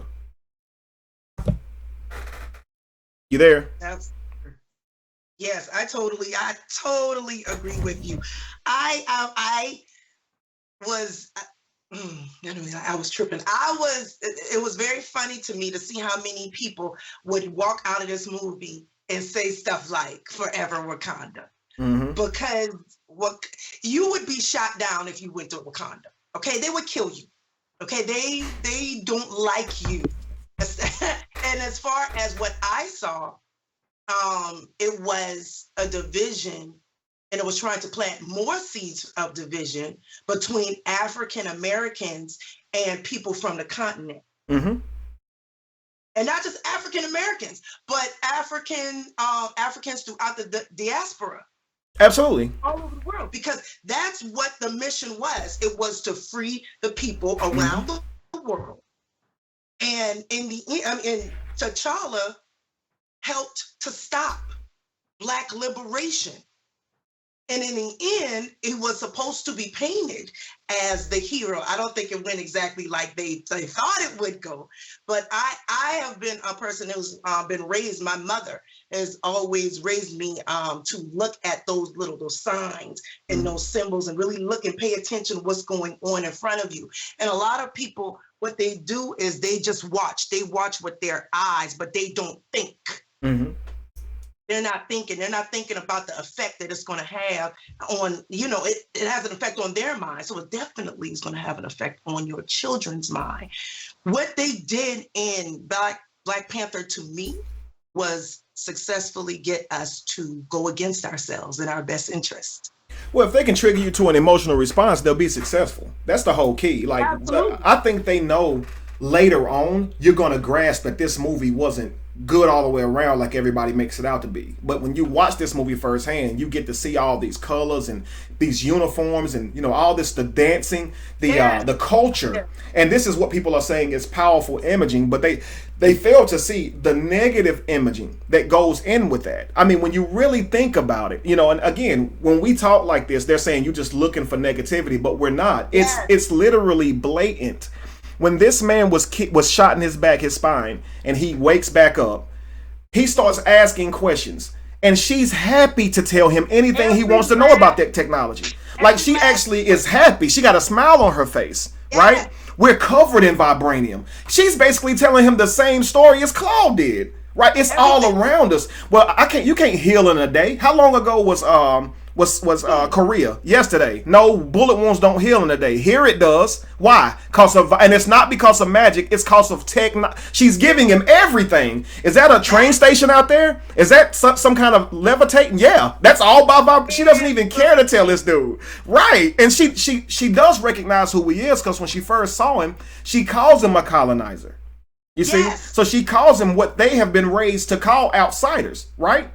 But she doesn't withhold the information. Now, on the flip side, T'Challa, he doesn't even know about Killmonger breaking into that museum and helping Claw steal that weapon. He's unaware of that, right? Now, whenever he's standing in front of T'Challa, T'Challa says, a person like you should never have access to vibranium or be king. But you don't even know this man. Like, T'Challa sitting in his chair, knowing this man's mother was killed, knowing his father was killed, knowing this man grew up with no parents or anything, and then you're going to call him a horrible person. Isn't that funny? It's like he's attempting to destroy his character and not talk about logic, because he's telling him, y'all real comfortable. Y'all sitting around here being real comfortable, and the whole world, they don't have it so comfortable. And y'all are not willing to do anything about it. And because he's being logical, what does T'Challa do? He responds emotionally. You see what I'm saying? By telling him that he doesn't deserve to be king. It's like, why does he not deserve to be king? He has the bloodline. He can, and he even challenged him. He challenged him. He won fair and square, and they still found a way to make him, to put him in a loser seat. They still found a way to make him the villain. Absolutely. And I think especially with African, and I don't want to have to separate. I would rather not do that. I would rather say, we're all one, and we're all, as far as African descendants, we're good. But that the movie put so much division in between, even when you see the sister come through, because number one, there was no African American women in the movie at all. There was no African American women presentation at all. And then when they were talking about things, I know there's a issue about weave and wigs and whatever else, but the warrior, she got this wig on, which happened to be the same wig that I wore to the movie, but don't tell nobody. That's funny. So, no, seriously, I was like, damn, she didn't have to. Okay. That's too funny. That's too funny. That's so true. But and she has a thing on, and she's talking about how it's a disgrace. And then when they start the movie, he's not this kingly guy. He's a straight up, this dude from the ghetto, pretty much, with all of this, rough talk. And then once T'Chaka shows up, then he becomes, royal in his demeanor, and he speaks proper and things like that. So before, you were that African American stereotype. Right. Afterwards, once he shows up, now you become your African, your royalty. Now you acknowledge that. And it was just, to me, it was just so many signs. They also was like Americans. Ugh, those Americans. Absolutely. And all I could see was, this is propaganda. That's all I saw when I saw this movie, is propaganda. And it's cool. Like, I saw somebody say that they loved the movie. That's awesome. That's fine. You can like the movie as long as you understand what they're doing within that movie. Right. Like I told somebody else, because they were like, oh my gosh, I don't want to go. I'm not going to take my kids. I said, go, but be aware of what's going on and teach your child, while you're watching the movie, what's going on in that movie, and how they're trying to form your thoughts and your beliefs, and how they will do that without you even understanding what's going on. How it can get into a subconscious level, though, that you wouldn't even understand. There's nothing that African Americans, I'm sorry, to me, had to be proud in this movie. I mean, the thing is, like when you talk about, propaganda, like I was saying, when you don't speak to an instance like what she said, this wig is, disgusting, or however she put that. Again, when you don't speak to something like that, it becomes the message. So it definitely can be taken as propaganda, because they didn't even offer anything to that. I was saying before you were called in that from her, that's her mental paradigm, from a person who lived in Africa their whole life, or Wakanda, so to speak. If you lived in Wakanda your whole life, you've never gotten programmed into believing that your hair wasn't beautiful because it's curly. You've probably never been programmed that your hair needs to be straighter to be beautiful. So for her to have to wear this wig, you can see why she sees it as disgusting, because she doesn't suffer from anything that makes her feel like she's not beautiful because of how she looks genetically.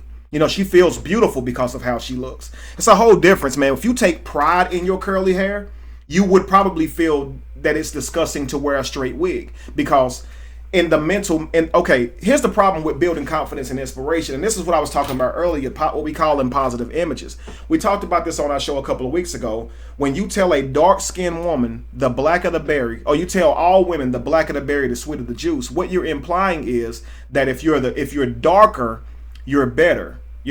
This is not true. You see what I'm saying? So telling a woman if she's darker than the other woman she's sitting beside is also bad. You see what I'm saying? Because we know that just because you're darker than another person sitting beside you, it don't make you any better than that person.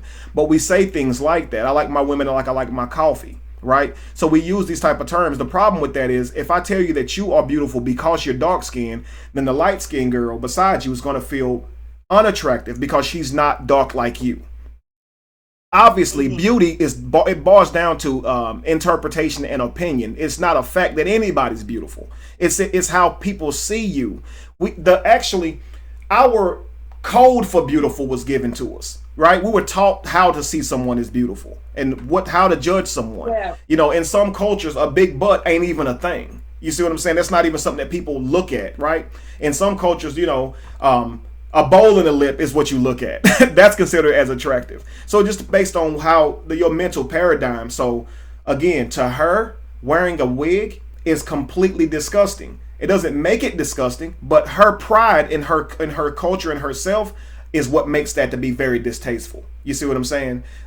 And that's what I'm saying. Like when it comes to programming, and not like, again, people are going to see this movie and see different things. But that's why I say, when it comes to what's right and wrong, the movie has a lot of it, but mostly it's most of it is just perspective. You feel me?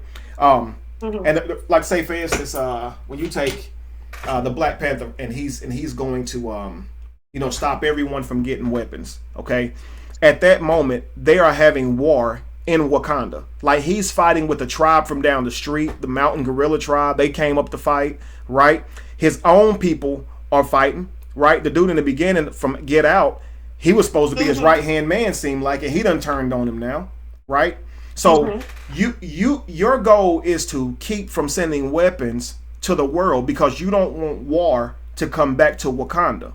But war is happening in Wakanda. Like right now, your people are killing each other, not colonizers. So it's like, to me, it's like you're saying that Killmonger's going about it the wrong way, but aren't you? Like, so if Killmonger's going about creating revolution the wrong way, wouldn't T'Challa be going about stopping revolution the wrong way? Like, T'Challa's vision and goal to stop revolution caused his own people to die.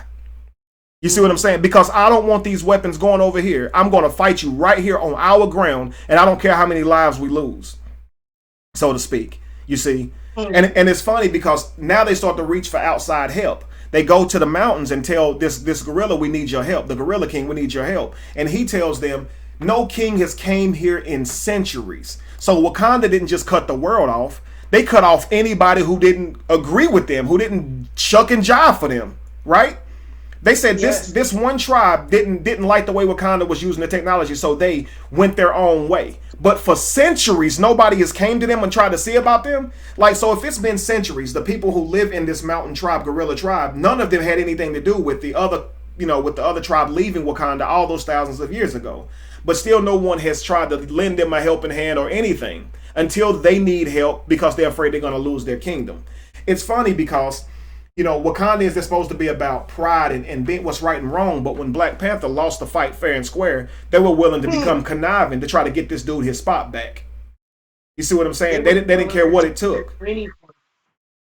And the warrior, she told him, "I'm loyal to the throne." You see, and I'm loyal to the throne. And what we don't understand is that also may not be the wisest thing. And I see a lot of people saying, she said, "I'm loyal to the throne." You see what I'm saying? She loyal to the throne.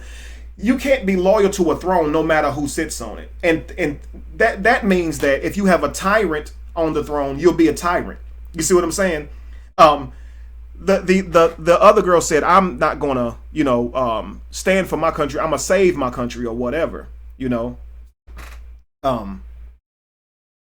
So her saying, I'm not going to stand for my country or serve my country, I'm going to save my country. She's telling you that if this, long as this country doing right, I'm good. But if this country has someone sitting in the throne who is not good for the country, and they're going to cause harm to come to this country, I no longer want to be a part of that. Now that I do agree with. I don't agree with her not going about it the way she did, but I do agree with her. If someone's in the throne and you have a bad leader, you shouldn't follow them. Right? That's what we're doing now. We're following bad leaders. We're all subject to colonizers right now who created the rules. And right now we still do everything like they want us to, right? And we do it just simply because they tell us to, because it's the law. You know, at the end of this movie, T'Challa goes on a stand to tell everyone that he's planning to help the world, right? But who is he telling this to? He's talking to world leaders who already are responsible for colonizing people. That's right. Why do you even have to tell them anything? You don't need their approval, no nothing. And listen, when you think about these movies, you really can't get offended. These movies are coming from colonizers. If you think they're ever going to show you a movie of people defeating colonizers, you're crazy.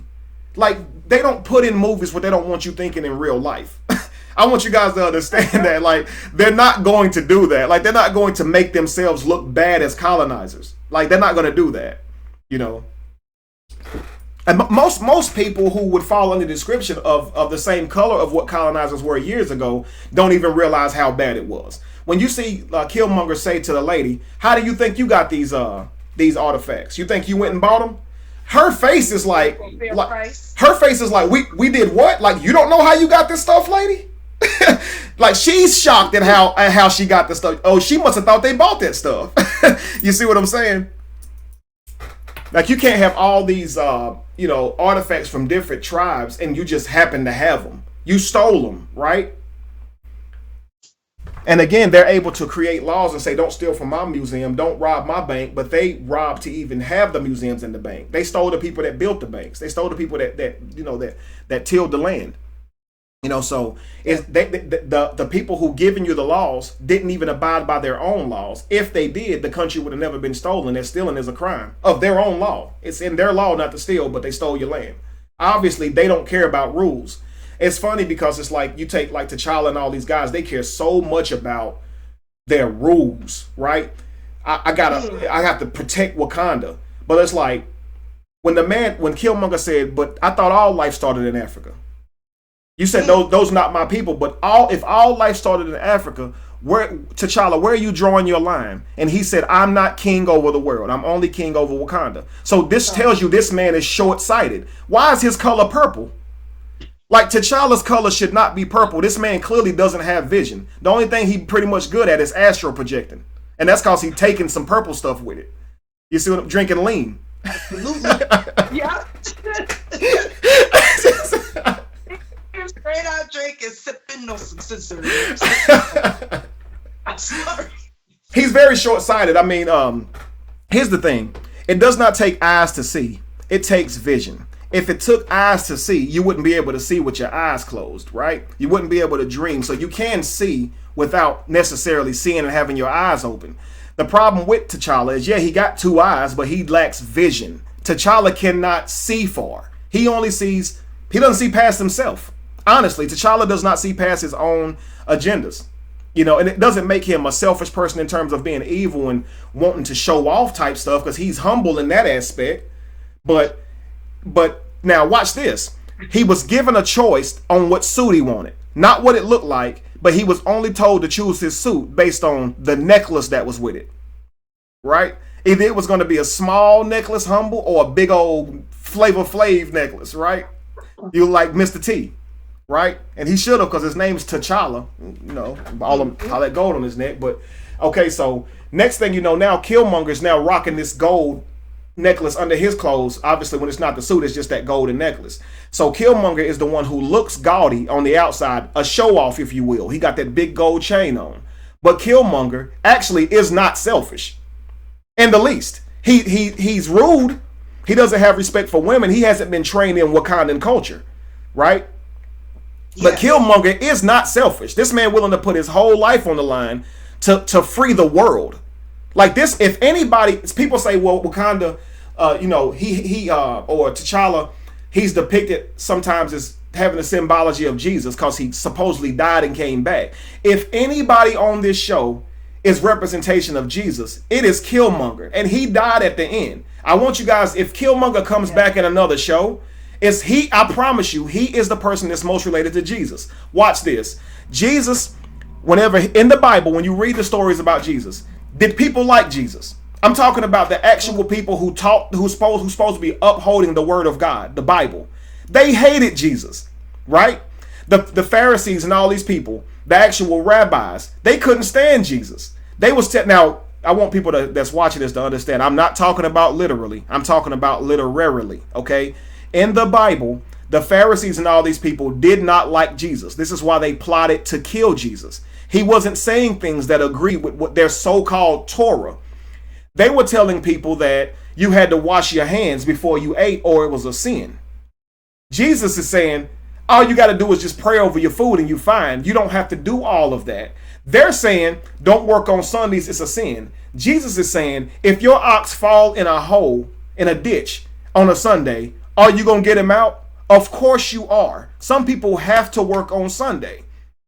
All this stuff that this character, Jesus, this fictional character, let me say that, Jesus is supposedly saying, it's not going over well with the other surrounding fictional cast members of this biblical story. So they plot to kill Jesus. In fact, they were plotting to kill Jesus when a man said that there was a woman that was committing the sin of sex and she needed to be stoned. And Jesus said, let he who is without sin cast the first stone, right? This was a test to Jesus. They just wanted to see what Jesus was going to do. They did not like Jesus. The Pharisees didn't. Only the few people that I guess followed Jesus supposedly liked him. We don't really know because they didn't write about him. So we really don't know how people felt about Jesus until several years later or whatever. But so if you look at any character in the Bible or whatever, it's actually my man. It's actually Killmonger. Jesus came and gave different rules than God, did he not? God told people to stone people for having sex. Jesus came and said, he who has no sin cast the first stone, right? So he's actually going against the actual rules of heaven or God. Now, Killmonger goes to Wakanda and he's going against the rules of what's over there. He's literally the Jesus, and they got mad at him, didn't like what he had to say because he was really trying to save the world, and he lost his life trying to save the world. Killmonger died for y'all sins. I want Christians to understand that Killmonger died for them, and they don't even like Killmonger. Like, this man was willing to put his life on the line for all of y'all, and y'all don't even like this man. It proves it. That's why they don't like me. I represent Killmonger too. I put my whole life on the line to bring these jokers the truth, and they hate me for it. So obviously, I feel like Killmonger. They're like that. Our people are so very brainwashed. Yeah, man. But it's just not even. You know what the thing about it is? You know, just like you said, when that lady look at Killmonger like our ancestors did. What? Everybody's brainwashed. Mm-hmm. It's not just us. Right. Absolutely. But you know, at this point, we're the ones I have to worry about because that's me. So those are the ones that I are concerned with at the time. Is like people, right at this moment. Mm-hmm. And I find it funny that the ones who are really arguing with me were Christians. Were the churchgoers. They were like, seriously, they were upset, highly upset. I saw them depict him as Lucifer. Ooh. Killmonger could actually be depicted as Lucifer. Like I was telling Josh earlier that when I was a minister, I used to travel and teach like music videos or expose music videos and movies and things like that, and show Illuminati, what I thought was satanic or devil cult stuff, right? And tell the young people to throw out their movies and video games and music, all that stuff that had these symbolism in it. I was telling people to throw it out, right? Obviously, I hated Beyonce because she had a song called Halo, and the song sounds a lot like she giving her soul to Satan. Remember those walls I built? Baby, they tumbling down. They didn't put up a fight. They didn't even make a sound. I found a way to let you in.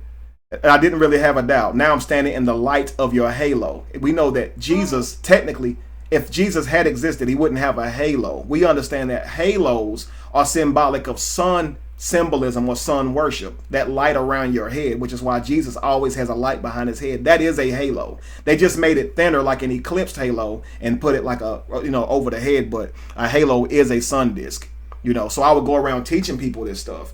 And so from that perspective, look at Killmonger. Now I just showed you how Killmonger could be Jesus, right? But watch this.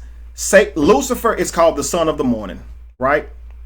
Jesus is called the morning star, right? Okay, the light of the world. So they're both referred to as light, right?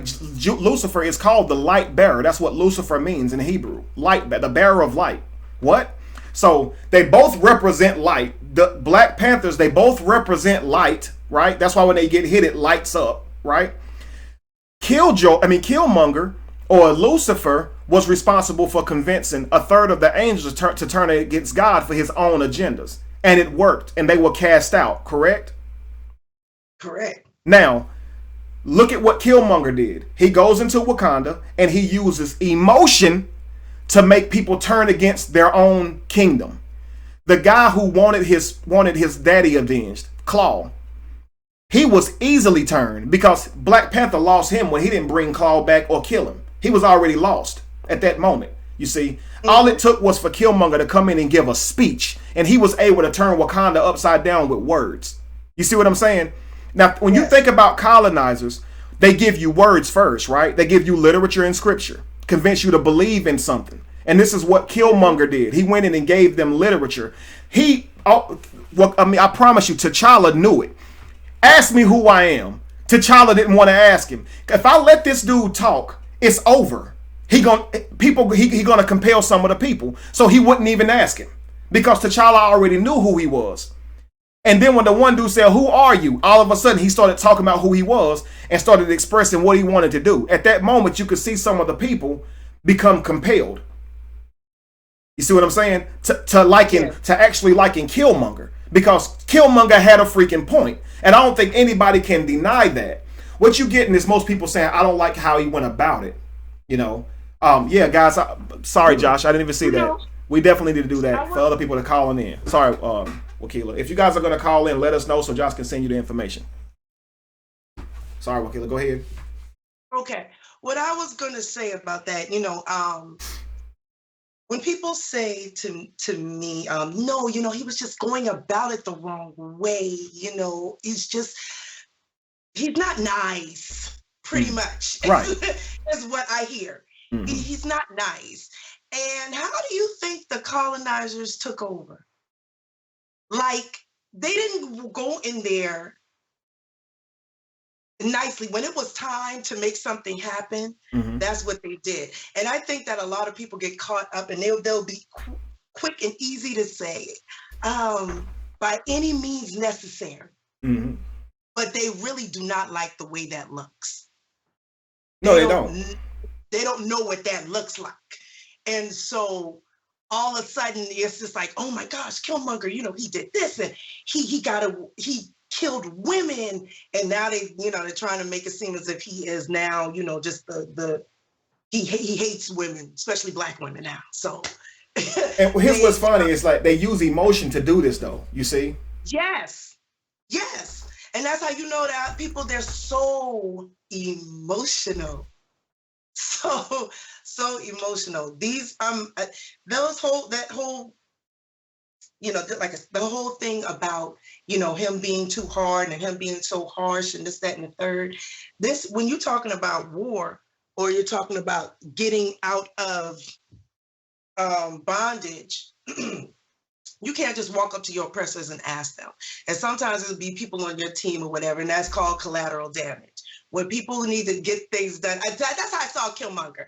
I saw Killmonger as that guy who was going to do what needed to be done by any means necessary, for real. I agree, and I think that if you are turned on Killmonger, turned against Killmonger because of his actions, the main question you have to ask yourself is it really relevant? Here's what I want you to consider. Consider yourself one of these people that's in Syria, right? You're enslaved. Consider yourself one of those people that's in a country where you have no access to food. Consider yourself living right here in America and knowing what the world is doing and what America itself is doing to other countries still to this day. They are still in the business of colonizing, guys, just so you guys are aware of that. So here's my question. Right. So here's my question I want you to consider. You are enslaved, or you are in this predicament that you're in now, or in a way worse one, which means you are starving to death, or you're probably captured by way of slavery in Syria, as I gave you the options there. You pick and choose.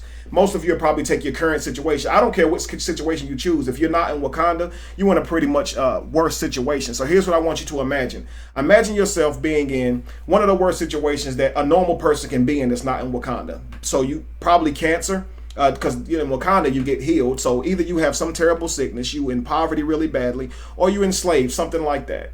Would you take help if someone had a cancer treatment that could save your life, but he had killed a woman or choked a woman before? Would you accept that medicine?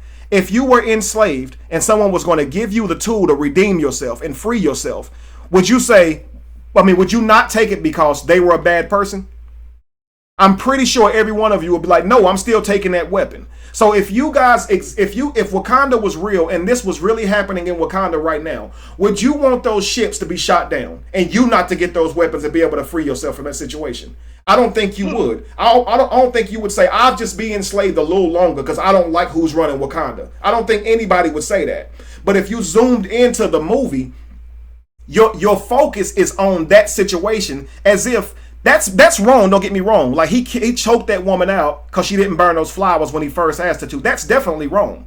But it ain't worse than the whole world being colonized and being killed. She still counts for one person. Now it's wrong. Don't get me wrong. But one person being choked, who really has lived their life in all of paradise, right, and never really had a financial problem at all, to the whole world living in turmoil, I don't think that really measures up. I don't think Killmonger's character is really important. I don't think it's relevant. Mm-hmm. What you gonna say? Mm-hmm. I agree with you. Because I don't think any of us would decline freedom or decline weaponry to protect ourselves simply because Killmonger was a jerk. I don't think that. I think we would still want Killmonger's help. I mean, all of us would be rooting for those weapons to make it. I said the same thing. I'm like, look, if I wasn't going to have him as my king, I sure need him on my team. Okay? Exactly. I don't want him to be my king, but yeah. I need him on my team. Right. Because he's going to get the job done, and he's not going to let anyone get in the middle of that. See, that's a woman. Those women, I remember he took out a warrior, but see, he took out a warrior. Mm-hmm. She was on equal playing field with him. So it can't, to me, for everybody to say all of a sudden, oh no, he did this to the women. He did that to the women. Those women were warriors. Mm-hmm. These weren't just all regular women walking down the street, and they was fighting him. He didn't hate women. He hated anybody who got in the way of what he was trying to do. Absolutely. And he was going to take care of you and be done with it. And like I said, I'd rather him be on my team. I tell you what, because we'll be going all night. I told you guys I'm gonna try to start keeping the show short, but of course I haven't went live in like 3 weeks, so of course I want to give you guys a little bit of time. But if we can, Josh, let's open up the lines for some callers and see what we have some other people saying.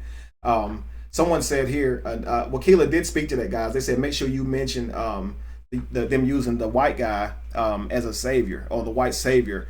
She definitely did mention that in her post and things like that. But yes, you're right, they did use and I hate, and again guys, you know I don't like these words white and stuff like that. Let's just use the word colonizer or outsider. So they did take on the help of an outsider, right? At the same time, Blade was the same way, guys.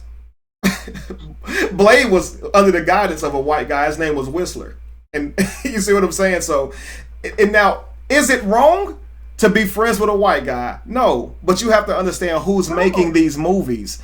The movies are being made by the actual owners of these products are white people. So of course they're going to put their images in the movies. You gotta understand that. You see, so is it bad that Blade was getting guidance from Whistler? No, but it is a fact that Whistler was white giving Blade advice. It's a fact that the European in this movie, particularly movie, was giving advice and helping out behind the scenes. It's no doubt about it. This is going on, but these writers are always going to do that, always. So our goal is to see past that. Hey. Hancock was working with a white guy. You dang right he was. What color did Hancock wear? Oh my gosh, that's crazy. Dang, I'm about to look that up right now. Don't have me put it up. Man, no, they can look it up on their own. Is anybody gonna call in? I think somebody's there. Like the thing with Skype is it just says like live and like a random string of numbers. So if there's somebody there, they may as well speak because I can't tell. A Hancock suit looked like it got purple in it. I could be wrong. He does wear a black suit. It has a yellow lining on it, and it looks. I swear to God, his suit is purple. Dang, that's nuts, dude. Kevin, relax. No, I'm excited. I love finding out new stuff. Don't hate on me. Don't take my thunder, dude. We have a caller on the line. Yeah, welcome in, caller. Hey, y'all. Thank y'all for having me on. My name is Courtney. I've been following Kevin for about like a month now. Just glad to be on. I love the information that y'all have been giving out about the movie and everything. Thank you, brother. I guess I just wanted to call in, like, just to get my perspective on the movie. Yeah, please do. Because you know, at the end of the day, I see, like, on surface, I saw Black Panther as like a great movie for us Black people in America to finally see on the big screen. As like having a Black superhero. You know, you're in like this African country, you see like different African cultures being represented, and you see like an abundance and appreciation for us being Black. And not only just being Black, but like embracing our African heritage, so to speak. On surface, you know, that's what it's going to get at. Sure. And I think that a lot of what happened with the movie Black Panther is that we, the people, kind of politicize the movie to be a certain way than it really is intended to be. You know, we want to paint it as being a Black empowering movie, but the original intent was not necessarily that. It's a Marvel superhero movie. Yeah, it's just a regular Marvel superhero movie to play into the storyline of what's going to happen in Infinity Wars. You know, and so we can't really be overly surprised about stuff not really going the way that we think they should go as far as, you know, Black revolution and Black empowerment. Now, don't get me wrong, they did play on some of those things in the movie, but we can't be like, oh my God, it's just cooning because, you know, they had a white dude saving the day and they killed, you know, Killmonger and everything like that, because it's not like the intentions of the movie, so to speak, you know? Absolutely. And so I feel like me personally, when I watch the movie, because I watched the movie twice already, and I'm probably going to go watch it 2 or 3 more times just because I like the movie. I felt like Nakia, T'Challa's girlfriend, was like the true revolutionary person of what I would want to be like someday. And I mean that in the sense of she was actually out there on the front lines, you know, being able to help people with it because she was helping the girls and everything like that. And she was trying to go and persuade T'Challa to even to get Wakanda to go out of him. Absolutely. And so I felt like her planting that seed in him is what really got him to thinking about things differently. But then you got on the flip side of someone like her, you get Killmonger that come in. Now everybody doesn't like Killmonger simply because of the way he went about doing things. But I remember when I was like studying up on Malcolm X and everything like that, when it comes to the African people in America, I always call it Africans in America, not just African Americans, Africans in America. He is like, we aren't necessarily responsible. It's like paraphrase. We aren't necessarily responsible with how we react to our condition in America, so to speak. You know, you're going to have those Black people who are just content with just going along with the system. You know, let's not call it disturbance or something like that. Let's just be who we are. Let's just stay with this how the system goes. And then you're going to have those Black people that want to stand up and say, I don't care, you know, by any means necessary, we're going to do what we got to do. And he's like, that's all just a reaction of of the society that we've been placed in, basically. And so I see Killmonger being like that conscious leader that we have in a lot of the conscious groups that are pro-black, but at the same time too, I felt like if we gave some of those people power, they would end up inflicting harm on their own people at the same time. Because if you listen to what Killmonger said before he fought T'Challa, he said, "I had to kill some of my own people just to fight you, just to get to you," and that's kind of a scary place to be at. Yeah, we see him as like us, so to speak, because of anybody that I could identify with in the movie the most or relate to the most was Killmonger because he's the only African American in the movie. And he goes in to say, I had to kill some of my own people just to get here. And it's kind of like I would do everything more so to get power rather than to basically liberate my people. Even though that was something that he wanted to do, it seemed like he was more power hungry than anything to me. See, I didn't get him being power hungry. It seemed like to me everything he was doing was to liberate, sending weapons all over the world. I mean, to me, a person who wants to be in power wouldn't empower the world. You see what I'm saying? Like he's actually going to give everybody else power. You know, so like the tables would have turned on him, you know, pretty quickly. And I'm gonna let you continue, but just to say that with Killmonger and his thirst for killing, saying I kill some of my own people. And the same thing though. Think about T'Challa. He was killing his own people as well. You see what I'm saying? And the worst part is T'Challa. They actually put a colonizer in the gun and allowed him to shoot down their own people. You see what I'm saying? So if a person's convinced enough in their own agenda, they will break all their rules that they supposedly stand against just to win a fight. You see what I'm saying? So look at what Black Panther did to win. He cheated, number one. He lost his fight fair and square. They done saved this man's life and brought him back. You see what I'm saying? So that number one, that's wrong. And then again, he goes on to put this dude in the seat of this ship and allows this man to shoot down his very own people. And that he's supposed to be a traitor. He shouldn't even be there to begin with. Right. You see what I'm saying? So again, it's like my people really aren't worth anything when you compare them to my agenda. So you're coming against my agenda of keeping weapons away from the world. Now I'm going to kill my own people to stop you from keeping weapons away from the world. It's pretty weird because you're doing the exact thing that you're afraid of. You don't want war to come back to your kingdom, but you brought war to your kingdom to keep war from coming to your kingdom. It's stupid. That's why I say he's short-sighted. He doesn't really see far. Yeah, he's not fit to be a king.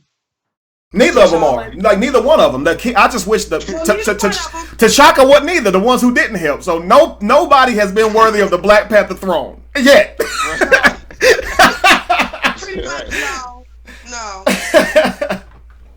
And I think that's the main part. It seems as though like you see the evolution of T'Challa from the beginning of the movie until the end of the movie. He is growing. He definitely did grow. Because you see, he was. I'm sorry. You can go. I was gonna say you don't see that with Killmonger, and I think that's part of why I say I believe that it was a propaganda piece. Well, see, purposefully, I mean, they don't do that really with any villain. That's why I say, you know, that makes him who he is. Right. Well, I do think that with Killmonger, you do kind of get a sense of his. You do kind of get a sense of his soft side. I won't say his soft side. You get a sense of like you can feel for him right before his death. Right before his death, he shows you weakness. Right before his death, you see his humanity. You see his broken side. You can kind of feel for him at that point. Like of any villain I've ever seen, whether it's in the DC universe or the Marvel universe, Killmonger has to be my favorite because he seems the most realistic. You know, he's this bad guy throughout this whole movie. He's cocky. I don't want to say cocky, but he's like, you know, strong and powerful. But then towards his death, you know, he just wants to sit and look at the sunset of this country that he's been told about his whole life. And I really, because I said that, you know, if you're thinking about it with us as Black people in America, you know, when you wake up, all of a sudden you fall in love with Africa all of a sudden. You know, you always want to go to Africa. And like he said, I'm just like this boy in Oakland talking about fairy tales of Wakanda, basically. Like, all he could do is just talk about Wakanda because that's what his dad told him. Oh, you just got to see the sunset. or you got to go see them. Well, they might not welcome you in because they might think we lost, or maybe they really lost. You know what I'm saying? Yeah. And so he's like dreaming of this sunset. He's dreaming of this dream place of Wakanda the same way we as Black people in America dream of Africa. I want to go back to Africa. I want to learn my culture. I want to learn this and this. And you get a sense of that at the end of the movie upon his death. It's like you can see he's kind of broken. And T'Challa's like, well, I can save you. You know what I'm saying? We can do whatever it takes to save you. After all that happened, T'Challa offers to save him. And then that's when he comes up with this legendary like saying of, bury me in the oceans with my ancestors because they knew death was better than bondage, basically. Which I thought was good. Sure. I thought it was pretty good. And so it's like you get the best of both worlds. Where you going for T'Challa or you going with Killmonger? And when you get towards the end, when after the credits or whatever, you see T'Challa speaking before the UN, and that's what a lot of Black people don't really like. Because I know y'all talked about it in the sense of, he's giving out the power he's talking to the people at the UN who are the world leaders. But Absolutely. I guess that goes along with what's going to happen in Infinity Wars about them actually are going to be fighting people from the whole other world. So it's good for them, for Wakanda then to share the power. Of course, if you just look at the Black Panther movie, it doesn't make sense to do that because these are the very colonizers of the world. Absolutely, because, and again, this is with foreshadowing. Obviously, we know that this is going to take place from what I'm trying to do, or what I'm tempted to do is go off this review as if there's never been a Black Panther series leading up to this, and it's not going to, and we don't know what's going to happen next. You see what I'm saying? Just from that, because we know Killmonger won't stay dead forever. Why would they? It's too much money in Killmonger. They're not going to not bring this dude back. I mean, and even if they didn't bring him back, they would do a restory and show a backdrop, still hiring the same actor and literally paying the guy. He'll still be on the camera. They do this whenever they have a character that's really good. Even if he dies, they'll still show a lot of scenes with that person because that's still the character, But obviously, they're going to bring him back. I wanted to say this too. This thought came to my mind as well. Somebody said that Black Panther pissed Luke Cage off. And this, what I want you guys to understand is when they use a lot of times the black heroes, they do use the symbology of the black skin. And again, it goes into why they use black people to represent the hero. It's nothing about giving you a positive image. Like as my man Courtney just said, we see these movies and we see the positive imaging, but you have to understand that it's just an image. Only you see it as positive because you black and you identify with being black, right? A white person ain't gonna see that and say that's a great positive energy from positive image from me personally. They wouldn't think that. It's not them on there, right? So again, that's just a matter of you being connected to it because they look like you. You see what I'm saying? So again, so when they use these black superheroes, it's a motif. Luke Cage is a black superhero, correct? Does he not have bulletproof skin? So his melanin skin is the source of his power. So Black Panther's suit, Black Panther can't even beat his own suit. Like he kicked the suit and got knocked across the room. You see what I'm saying? So it's kind of like the dude dang near died both times he took a challenge. He ain't all that. I mean, you see what I'm saying? He got beat by an Americanized soldier. You've been in Africa this whole time learning Wakanda fighting stuff, and you just got your butt whooped by an American. You see what I'm saying? Like this dude is really not that superior, right? A dude from down the mountain whooped his butt, and he didn't even have superior training like that. I mean, he barely won. He got stabbed in the chest on that one. You see what I'm saying? It's like, so he definitely gets challenged. I think that what has everybody kind of up in odds is that honestly, when you look at both the characters, we can find things that we liked about them. But in all actuality, neither one of them were fit to be king. Like neither one of them. Or were they? Notice the scene where T'Challa's talking to his father in the beginning of the movie, and he tells him, T'Challa, you're a good man. But it's hard for a good man to be a king. Why would he say that? Exactly. What's that supposed to mean? Like basically, you're going to have to make some choices that honestly would defy you being a good man. So T'Challa has to, now watch this now, whenever he says that to T'Challa, T'Challa is immediately pulled up out of the red dirt and he comes back purple. So it's kind of like T'Challa had on, he wasn't really the Black Panther at first, he was just wearing the suit because he was avenging his father. If you saw Avengers of course, he was going to get back the guy who killed his father. So I guess it's kind of continuing from there. So Black Panther is wearing the suit before he actually goes and becomes king. So when he has this conversation with his father, it's almost a conversation between ultraviolet light, which is the strongest high vibrating light, and then regular light, because T'Challa was already enlightened, but he was not on the level of his father yet. That's why when you see the Panther come out of the tree, the Panther turns from the Panther into like a purple essence, and then he floats to the ground and takes on the form of his father. So he really was a purple essence. You see what I'm saying? Now again, when T'Challa comes back out of the dirt, he comes back up enlightened, and that's when he takes on the truest form of Black Panther, because he's now absorbed the purple drink, right? And so now he's the ultraviolet, or the highest vibrating. And why not? Because he just drank vibranium, right? You drink vibranium, obviously that'll higher your vibration, and you will go to your purple chakra, your crown chakra. And again, crown chakra, he was the king, he was crowned, right? So it's just funny how, and like I say, you said something earlier, and you're very right, Courtney. These movies, they don't make them for a positive depiction. They are simply remaking the comics that they made a long time ago to make money. That's what they're doing. They knew we was gonna eat this movie up. It's 100, but they didn't make this movie with the idea of giving any one of us hope. I want people to understand that. Are there positive images in it? Absolutely. The positive images are come from what you see in your culture, but the message overall is not a positive message. When you look at this movie, you think it's a good ending because T'Challa survived, but you still a slave. You still you don't live in Wakanda. You lost. You lose. When Wakanda wins, you lose. That's what people don't understand. Watch that movie Hungry, and I guarantee you won't agree with T'Challa.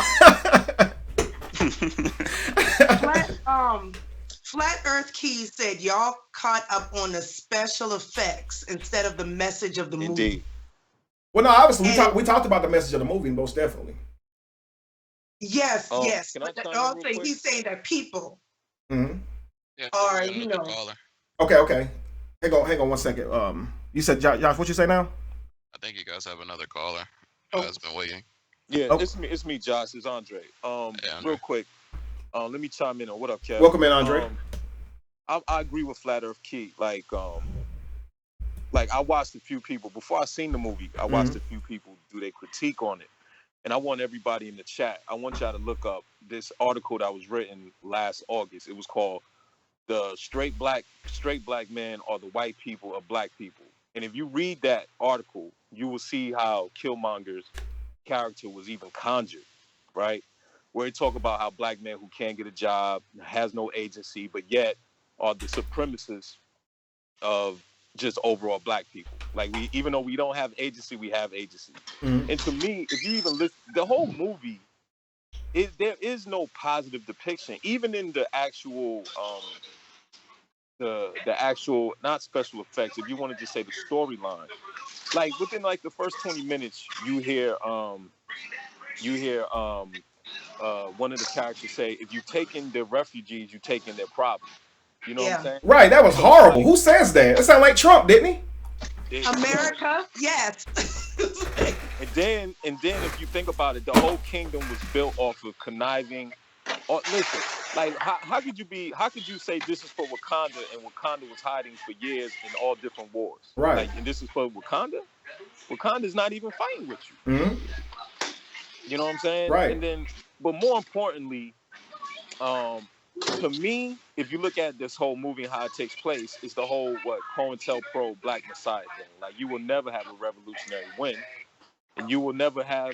To me, if it was a positive depiction, it could have been easily T'Challa and Killmonger fighting together to liberate black people. But if you notice, in this movie, when he overthrew T'Challa, right? The kingdom was upset, but they were kind of content with him being king until he said, "I'm going to liberate 8 billion black people." There's like, "Oh no." I agree, Lorenzo. You're right. I'm sorry. Go ahead, Andre. You know what I'm saying? Mm-hmm. And if anybody see it differently, tell me if I'm wrong. It seemed like as soon as he said, "I'm going to liberate 8 billion black people across the world who are oppressed and impoverished," they was like, "Oh, we got to get rid of him." And they took the colonizer away. They didn't just say no, we don't want to do that. They gave a bunch of pseudo reasons why they don't want to. Like the colonizer don't say we want to own you forever. They say they twist it in a different way. You feel me? Like I once heard like there was a slave master say, if a slave get off their chain, they will attack you because they're aggressive by nature. What? If a slave get off his chain and attack you, it's because you had him enslaved and he want to go free. How you gonna call a man aggressive because he hit you because you had him enslaved? Have you ever studied cause and effect? I mean, you see what I'm saying? It's just at the end of the day, I seen that Lorenzo earlier in the chat said if Killmonger would have trained them, but they didn't give him the opportunity to train them. Like as soon as he said, I'm going to overthrow this oppression, they was like, all right, we got to get him out of here. And Killmonger was very impatient. He didn't have time for it. Anybody who said anything from that mindset, he was snapping on. Let me ask anyone in the chat or on this call a question. What revolution has you ever seen in history had rules? None. Right. Absolutely. Right. And that's what I'm saying. They're still trying to follow rules. Harriet Tubman walked around with a sawed-off shotgun. Oh. Slaves that wanted to go back. All right. So what revolution has rules? Right. You understand? And this, and let me show you something. And this is for all you Christians, right? If the Bible says God is going to crack the sky with angels and chariots to come and save you, but you would kill a man who's ready to do the same thing. That's why I keep telling people Killmonger is Jesus, bro. They killed this dude. He came to save the world and they killed him. What they did was is the same thing that I'm sure 80% of us in this call or on this who's viewing this show right now all drank the Obama Kool-Aid at one time, and we got T'Challa. T'Challa is Obama. He gave you a great speech. You cried. You came out singing Africa, and then guess what? 1% of black people got SBA loans. He cut $1 billion in food stamps. He defunded HBCUs, and you have Trump now. So and the bad part, the worst part about everything that you just named, when you tell someone that that Obama is responsible for these things, even though it's a fact, they get mad. I'm saying before with Obama, okay, more black people were killed under absolutely more black people killed under Obama and walked than any other president. But if you say that, they're mad because they just want Obama to be a good president because he's black. They want to. Right. Yeah. They want to. They don't realize all the program.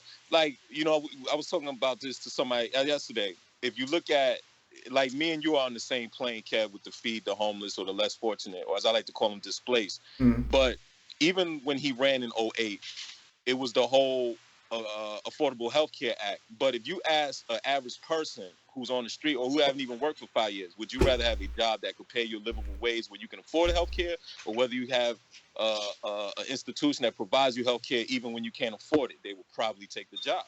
So why would you run on the Jobs Act in 2012, which you know you wasn't going to win, now that the Affordable Health Care Act is in? So it's all just a conundrum. And when I looked at that movie, I could not see any positive out of Killmonger dying. Period. You know what I'm saying? I didn't see anything positive about it either. There's not a positive about it because it's telling you, anyone that has read any type of books and anyone that has studied the 400 years of slavery we was in, understand there were no rules in slavery. Right. There were no rules in oppression. Just like, let me ask any of y'all a question. The tax bill that just got passed, which will ultimately defund most social programs, what's rules to that? Like, what rules are we playing by? And to the person who asks, what's a good president, you have to explain that to me because I haven't seen too many. But that's what I just want to say. I mean, see any positive what could a good president do? Like if to even think that there can be a good one, they don't have any power. They preside. They are just in a position to appear to have power. Rome owned all of this. If you want to talk to who has power, go holler at Queen Elizabeth. I don't think that Trump even have power. He's a representative of a larger organization. He's put in a seat. The tax plan was a Paul Ryan thing. Paul Ryan was talking about that even when Obama was in office, right? More importantly, we live in a plutocracy. The rich shall rule. If you think any of these policies even is even meant for anyone of the lower class, you're sadly mistaken. They don't even talk to you. They don't even speak to you. Yeah, exactly, King Harris. I've never seen a good president. Right, they don't exist. And again, there's not even a need for one. You're under a system that puppeteers its president. wouldn't make a good president. They wouldn't listen to nothing I'd say. Like, they'd never make me president. Understand that. Like, there's no such thing as a president. So a good president is definitely fictional.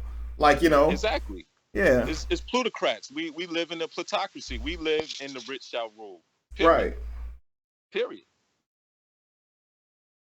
That's powerful, brother. I'll digress. I'll let someone go in.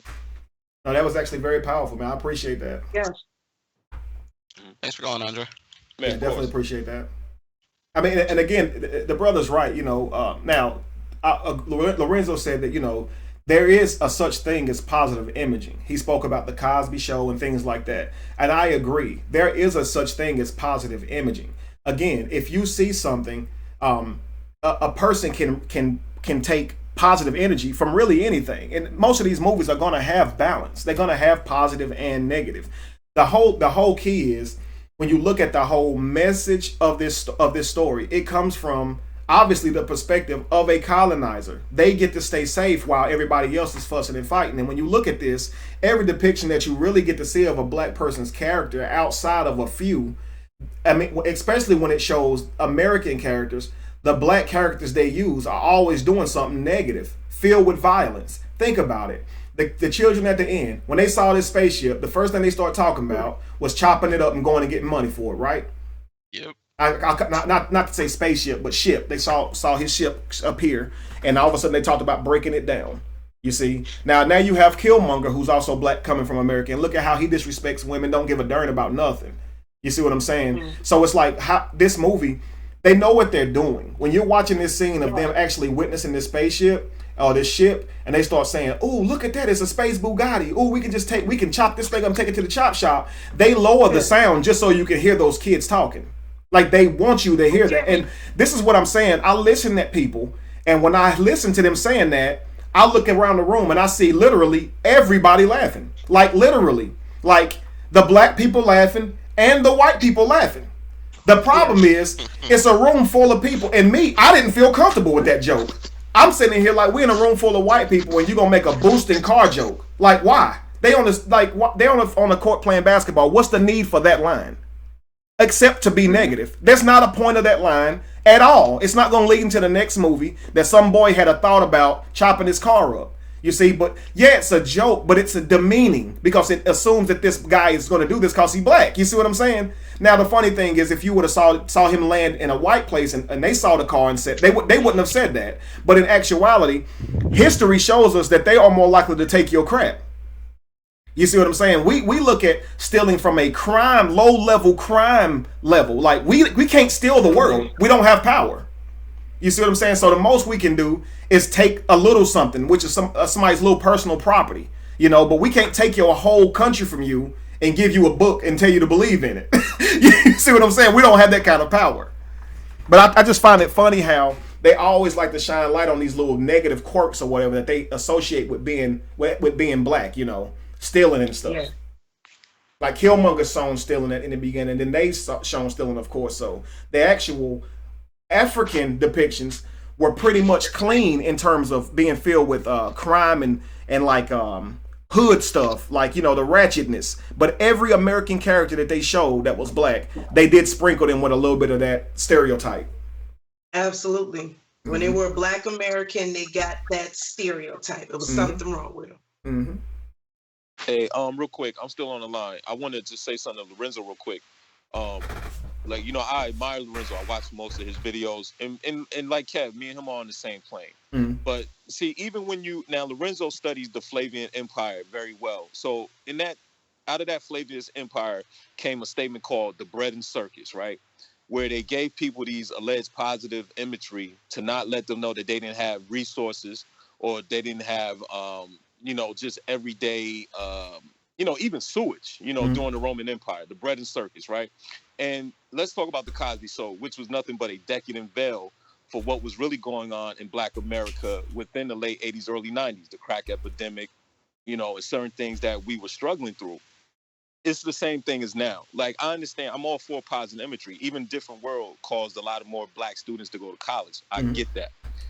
In this movie, though, you have people wearing King Jaffe Joffer outfits to go in to see a movie that is open hand slapping you in the mouth calling them Yes. refugees, and we can't save them. Oh, you're just like them. You're becoming angry like your oppressor. Like, okay, Outsider. Yeah.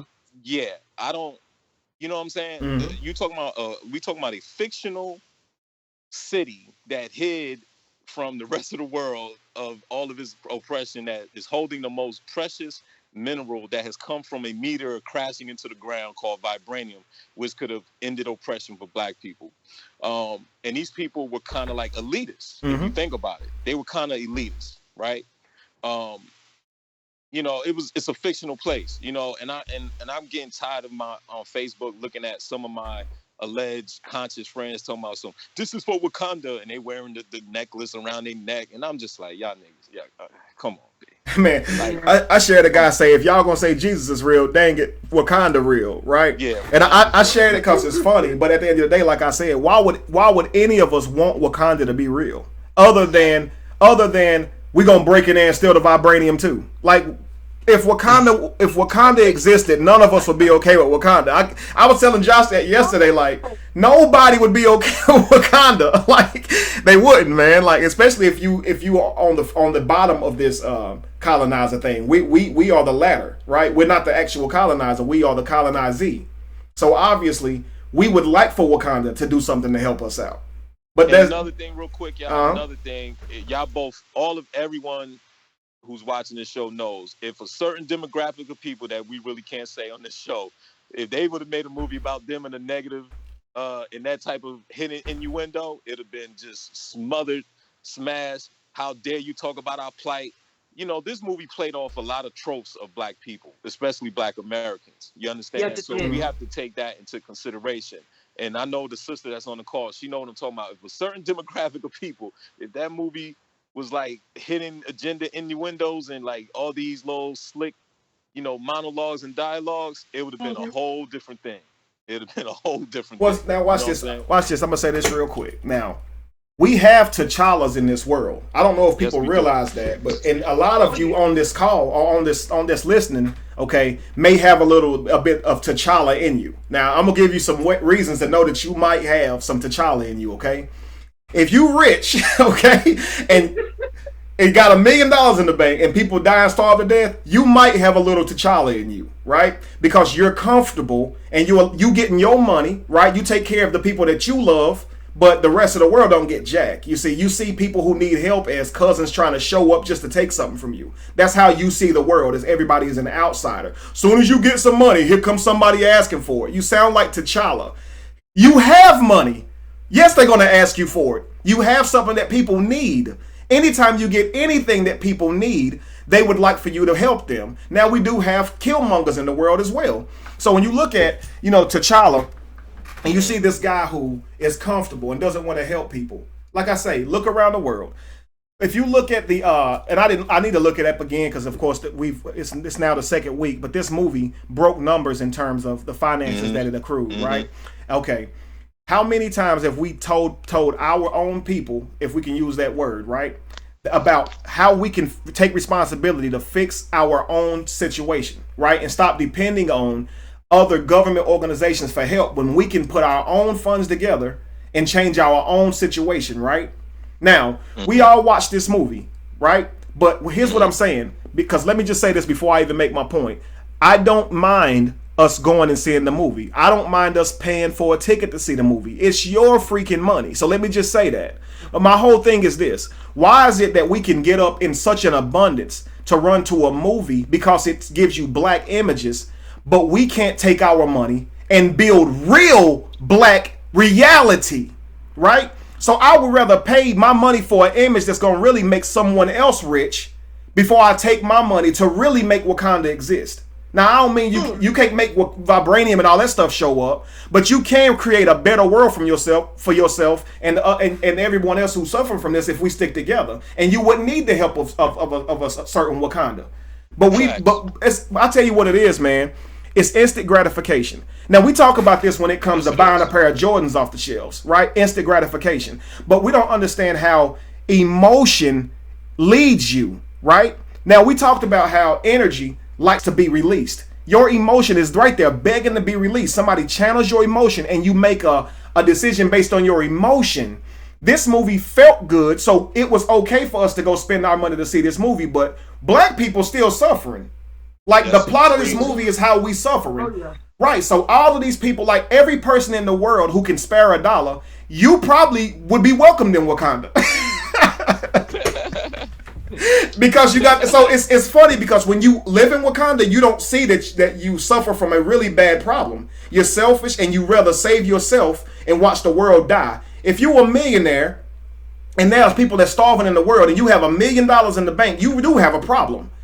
You do have a problem. You've been programmed into believing that you rather look at your bank account and count a bunch of numbers in the face of people starving to death. Yep. Like, that's crazy to me. Elitism. Right. I tell people all the time, man, I will never be rich. That doesn't mean I won't be successful. But if I had millions of dollars coming in, you will never see me with an account that had millions of dollars in it. I don't need that much money. I care about helping people. You don't need $1 million to be safe, right? To be secure. But this is the thought. People get 20 million, they don't want to go below 19 million. They get 30 million, they don't want to go below 29 million, and it never stops. It is an addiction. It's horrible. How can a billionaire be your president? He's a billionaire. And you put this man in charge of your country, he obviously don't care about people. He's a billionaire. Okay, you see what I'm saying? Not to cut you off. Yeah. Not to cut you off. What people got to understand what you just said, right? The micro always matches the macro. If you have a group of people in your political system that don't care if you starve, look at your pastor. Absolutely. I read a great article about 2 years ago. It was showing the disparity between pastors' salaries and the actual practitioners of the church. It's unreal. So let's take when Eddie L. Long was still living. Mm-hmm. Before his case, he was worth $68 million. The average parishioner of his church was worth $24,000. You understand the difference in that? It's like, how could you say God is love and you worth 68 million and the other person's making 320? Dude, you serve a dude who's supposed to give his whole life, and you can't even give up your, like, the Bible tells a man to give away all his riches to show that he loved Jesus. And you're a person who follows Jesus, and you're rich saying you love Jesus in the face of people starving. Jesus would hate you. Like, honestly, exactly. Jesus would say you're not getting into heaven. And that's what I try to, they don't understand that. Like, if you serve a Jesus, if Jesus was real, he would not be okay with you being a millionaire. In fact, in Hebraic culture, it was considered a sin to be a millionaire. If you were rich, you were mishandling your funds. You shouldn't have been rich. Right, you hoarding. Just exactly what Wakanda did with this vibranium. It's not theirs. It fell from the universe. But they said we're going to hoard it and keep it to ourselves. Yes. This is exactly what preachers do. They hoard it and keep it to themselves. And I just to get in here right quick because you guys started talking about churches and pastors and things like that. So I have an associate. I did a play with them a little while ago, and he's a well-to-do college graduate, what do you call it? Frat guy. He headed up a frat and things, and he was telling me about his church, and he was telling me that I should visit his church. And I said that I don't think that people do enough in the church. I don't think they do enough for the community, the people in the community. And he said, well, we just built a $20 million church in the middle of the hood. Like you built a 20 million, like you in the middle of the hood, and we are helping the community. Now he didn't say what they were doing to help the community. $20 million. Now, Akila, this is stuff that makes me laugh. It's funny because these preachers come to church with a sermon that they say came from God, but God never tells them that they shouldn't have spent all that money on no building. I think that's really funny, man. No, God don't never put that in there. He don't never tell them that. He just tell them the message to preach. Talk about Jacob today. I want you to make me the biggest building, the most expensive that you can. Apparently, that's the message that they are getting from God. That's ridiculous. Yeah. God, give me something to tell your people. Tell them that you shouldn't have spent this money on this church. I don't want you to be pastor no more. God, I need confirmation on that. I don't know. That don't sound like you, Lord. The devil. And it's funny because, look, think about this now. Preachers and prophets collect your money and take it. They collect it and they don't use it for the reason they say they're going to use it for, right? They use it to make themselves richer. T'Challa means prophet. So just think about that. This is what preachers and prophets do. They bring you a false hope, right? And this is what T'Challa's name means, prophet. He's false hope. Like, he's literally false hope. It's crazy, bro. Like, it's super crazy. And he has no vision, and his name is prophet. And Kev, like you always say, it always goes back to the true etymology of words. As Absolutely. God is Theos, and Theos was exalted in the theater, and the theater of the mind is the church. Absolutely. You know what I'm saying? And it's oh my. I mean, it's so crazy because, again, we're talking about etymology. I tell people all the time, Jesus was hung on a dogwood tree. Religious literature is called dogma. God backwards is dog, and when you go to church, you lift your hands to the roof. Last part is a joke, but that's pretty funny. You put your hands to the roof, like what? But it's crazy. It's all in there, you know. So why a dogwood tree? And that's why I keep telling people it's a motif. He's put on a dogwood tree, dog star, dog backwards is God. It's clear. You see, he guides you, he leads you. That's what dogs do. You see what I'm saying? Like, it's so funny that this guy, like I said, the motif is perfectly parallel with the stories in the Bible and how they stripped them from older texts and used all these things. It's all the same stories retold, but from a different perspective. Like, for instance, they take the snake story and retell it from their perspective to villainize the serpent and the woman. The serpent and the woman were both looked at as positive images before they retold you the story. You see what I'm saying? So now a snake is looked at as evil because you read a story about a snake giving a woman some fruit. But in reality, the snake represented wisdom. Look at T'Challa's suit. Yeah. It's covered in scales. Like, this man's suit is literally covered in scales to represent. Absolutely, dude. It's shiny and like you can see it. Like, why is it not smooth? Why has it got all the look to it? They know what they're doing.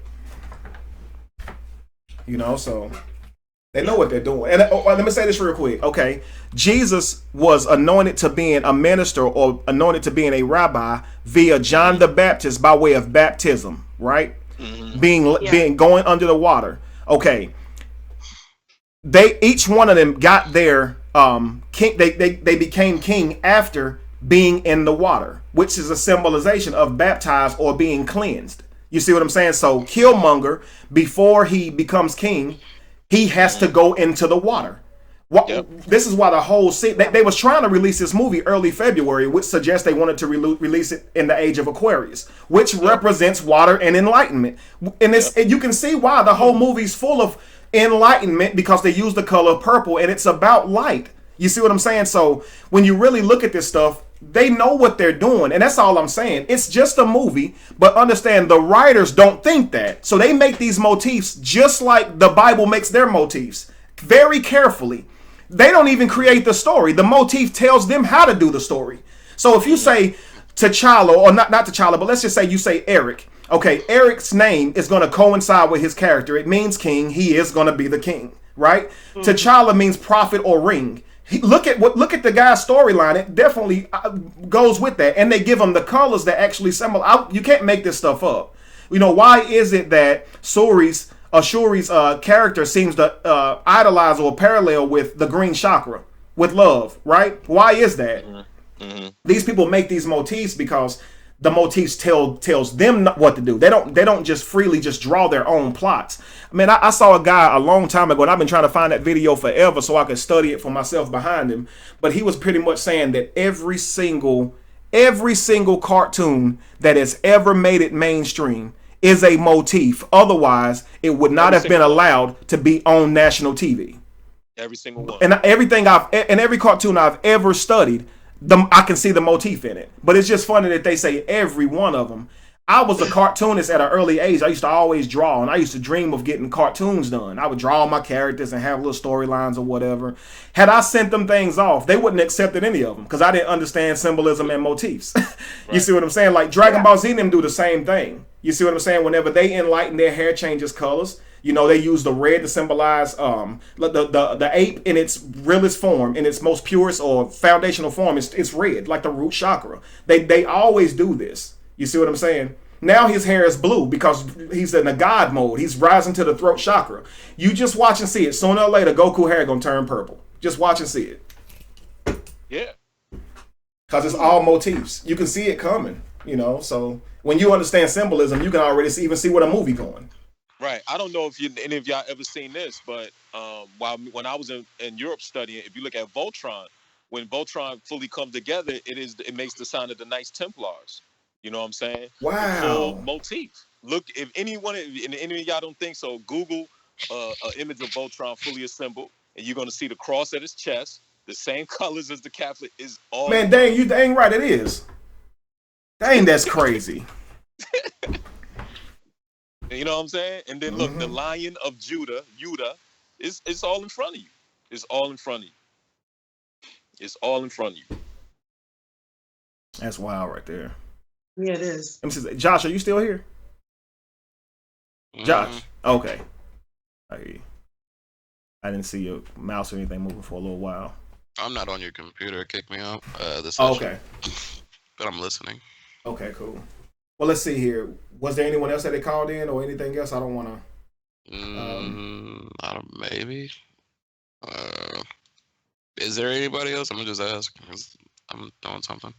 Lorenzo, you should have called in. I would have loved to hear what you said, especially on those chakras. Lorenzo, real quick, tell me if I missed anything on the chakras, man. Because I know you know the chakras more than I do. Tell me if it sounded good, if I was a little off. Because if I was a little off, you can definitely, I'll definitely call you and talk with you about it tomorrow or something. Lorenzo, my guy, when it comes to chakras or, like my man said, Flavius and all that stuff, Lorenzo the man when it comes to that stuff. So, you said no, Josh, you don't think there's anybody else calling in?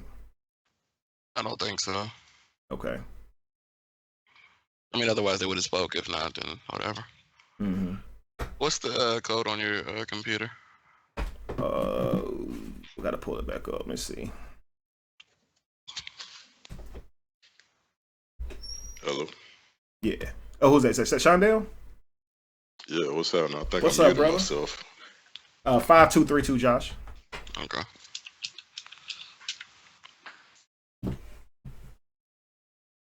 Welcome in, Shondale. Welcome back to you, man. First of all, my condolences to your family. Thank you very much, brother. Yeah, sorry to hear about that. Yeah. I guess I'm kind of late because it seems like everybody spoke on what I wanted to speak on as far as Killmonger. As far as Killmonger goes and how this whole movie goes, I mean, I can see all the positive things like everybody else. The symbolism was good. Seeing the different types of African people that were represented in the movie, that was awesome. That was nice.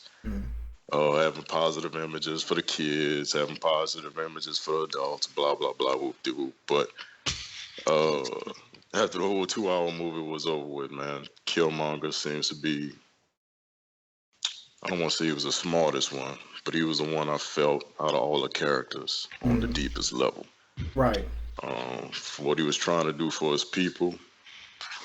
I know a lot of people said that he probably didn't like women, but where was his mother at? I saw his father and the whole. They say he had movie, he had that woman. He had a baby with an American woman. They don't really give her background.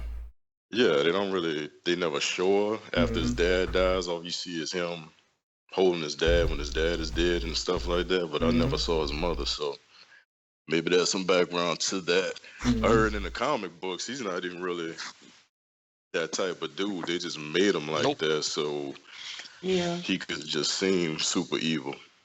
Well, again, if you take it and look at it, he's actually upset and in pain. So a lot of what he's doing is not speaking to his personality; it's speaking to the mental state that he's in. You see what at least that's what I see. Like Killmonger doesn't strike me as a person who's just outwardly evil, but I mean, dang, he did kill his girlfriend, choke that lady out like it wasn't nothing. I mean, but again, when you have a cause, you tend to defy all logic or stand against anything that you normally would stand against. I mean, T'Challa didn't want to kill his people, but he did it to protect people, so to speak. And it means necessary. And I mean, Lorenzo, you say you still, bro. I'm mad at you. If you say you can't get on Skype, bro, it's a problem. Me and you. There's no way. There's no way. Go ahead. I'm sorry. I just had to rate. Lorenzo said I was on point too. Thank you, Lorenzo. I appreciate that, brother. What was you saying? Oh my bad. Yeah, there we go. I've heard a couple of people talk about that they saw that there seemed to be an agreement with Killmonger and his girlfriend. That at the time once she became captured, that she was no longer an asset. I didn't catch that. That seems to be something that they decided, okay, look, this is what's going to have to happen if one of us get captured. So to me, Killmonger seemed to be very accurate. Seemed like he could have just shot Claw, or at least tried. And if he'd have missed and hit her, then okay. And I thought so too. I thought so too. Well, maybe he could, but she kept saying that she was sorry. She was sorry. So maybe he felt like she was in on it. So, dang. I mean, I don't know. I have to go back and catch that because I don't remember that. I remember the scene, but I don't remember what she was saying and things like that. Dang. Yeah, somebody else said she said I'm sorry. King Harry said she said I'm sorry. Yeah, she kept saying I'm sorry, and Killmonger was like, it's gonna be all right. Open fire, took her out. Yeah. I don't know. Something was weird about that scene right there. I don't know. Well, again, they don't get no backdrop to this guy, so it's very hard to put the pieces together. They don't show Killmonger training. They don't show this dude going through actual life. They remove you from that because I think they do that because this wouldn't have hurt their story at all. It actually would have helped it. And then with other villains, they do this. They show you their backdrop on what created them, not just one small scene of him walking in on his daddy. You see what I'm saying? They would have showed this person slowly building to turn into this bad person. You know, how about all these scientists that turn into Spider-Man's bad guy? It shows them actually in the lab working on stuff, and then they all of a sudden get their powers, right? Like, they don't do none of that for Killmonger in terms of showing what created his personality. Why is he the way he is?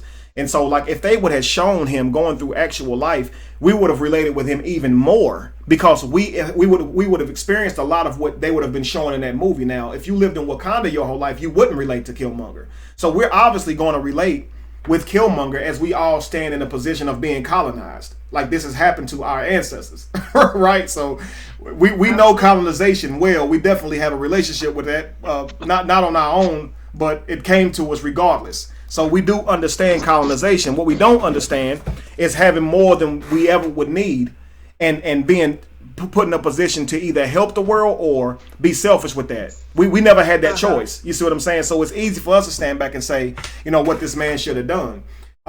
He was programmed, so obviously he's not going to see it the same way Killmonger would. And I tell people this all the time. When you look at a person's decisions, that most of the time they don't come from a place of who you are as a character, who you are in your character. They come from a place of programming. Most of what you do, you just repeating what you've been learned. You see what I'm saying? It doesn't mean that you think badly. For instance, okay, if I call you Queen, I'm obviously calling you Queen from the standpoint that I understand what calling you Queen means to myself and you, right? When I call you a queen, it makes me feel better and you feel better, right?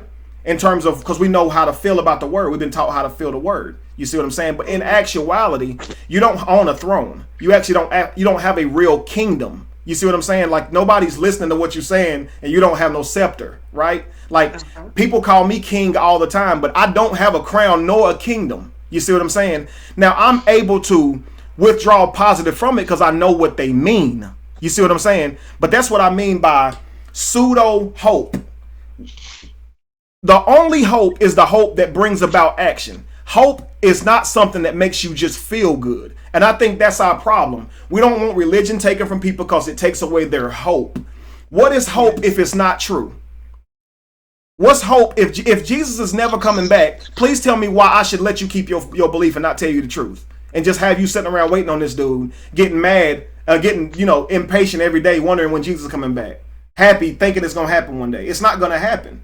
See, so it seems the right thing to do would be to inform that person that what they believe in it isn't real. But on the flip side, we get looked at as bad people for bringing the truth to people. It's a simple truth. We're not giving them, we're not stabbing them. We're simply telling them the person they pray to isn't listening.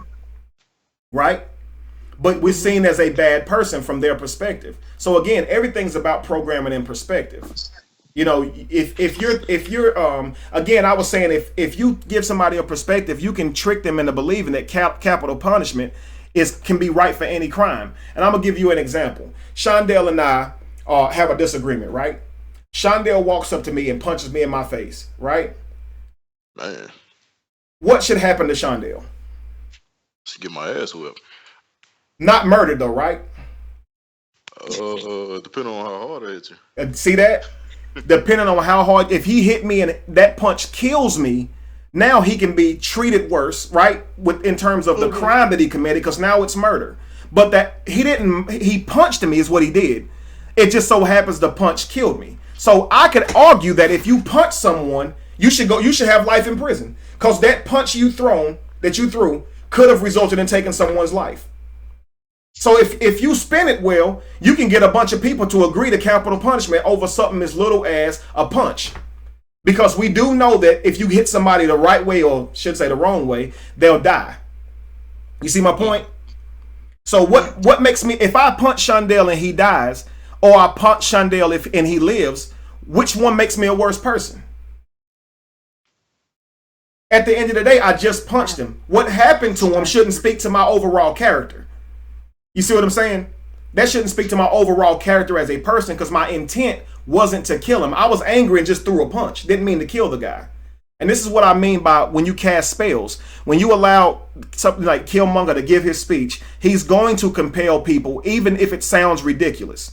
You see what I'm saying? If I just come out and say, he punched me, he deserved to die, that's going to sound like, dude, that's a little overboard, ain't it? But he punched my sister and it killed her. Now we're going to go kill him because now he's a murderer, not just a person who snapped and threw a punch. So when we look at Killmonger's actions, we look at him and we actually apply them to his actual character, not a bad decision. This dude is angry and hurt. You see what I'm saying? Yeah, that's how I feel as well. I could empathize with him, and I think that a lot of people can empathize with him, and I think that's why they're out there trying to do some damage control now, because it was a piece that they put out to try to make,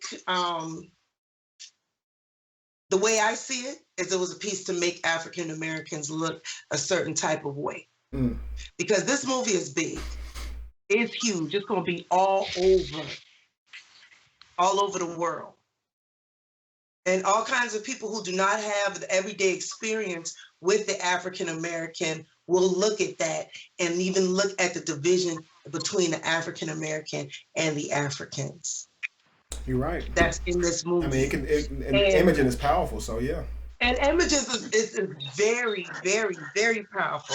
And I wish people really understand how strong it is. Sounds like Lorenzo. Dang, he got you too. It was you. Is that Lorenzo? Dang, that's funny. What's up, Red? That's hilarious, man. Loudest joiner. How you known by your background noise? Like I knew Shondell by his voice. You feel me? Like that, you know him by your background noise. You need to do better, man. Because all he does is click a link, but then all these noise just happen. All you do is click a link silently. Y'all funny, man. He just start balling up paper as soon as he click the link. It's his trademark. It's his signature. I ain't been on the show in months, and this is the greeting I get. Man, I'm happy to have you, Lorenzo, man. Welcome in, bro. Well, it's good to be back, man. It's been a while. Man, it has, Lorenzo. man. Yes, ma'am. I just wanted to say hello, and I listen to you all the time. I have great respect for you and your channel.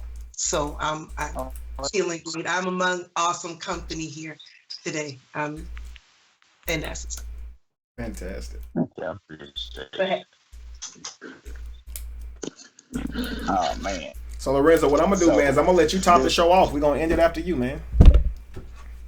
You gonna end it after me? Well, shortly after you. We're gonna keep on. You'll be the last caller. You know what I mean? So. Okay. This movie now. For me, I come from multiple perspectives on this movie. Being an original fanboy of Marvel Comics, like I got 6,000 books of comic books of Marvel Comics, and Black Panther has always been with most fanboys, Black Panther is one of the top 3 characters that is beloved by Marvel fan readers. So, I understand how this movie, for people who are not really familiar with the character, you want to jump immediately to you want to skip the hero journey. You want to skip the growing into becoming a king. Mm-hmm.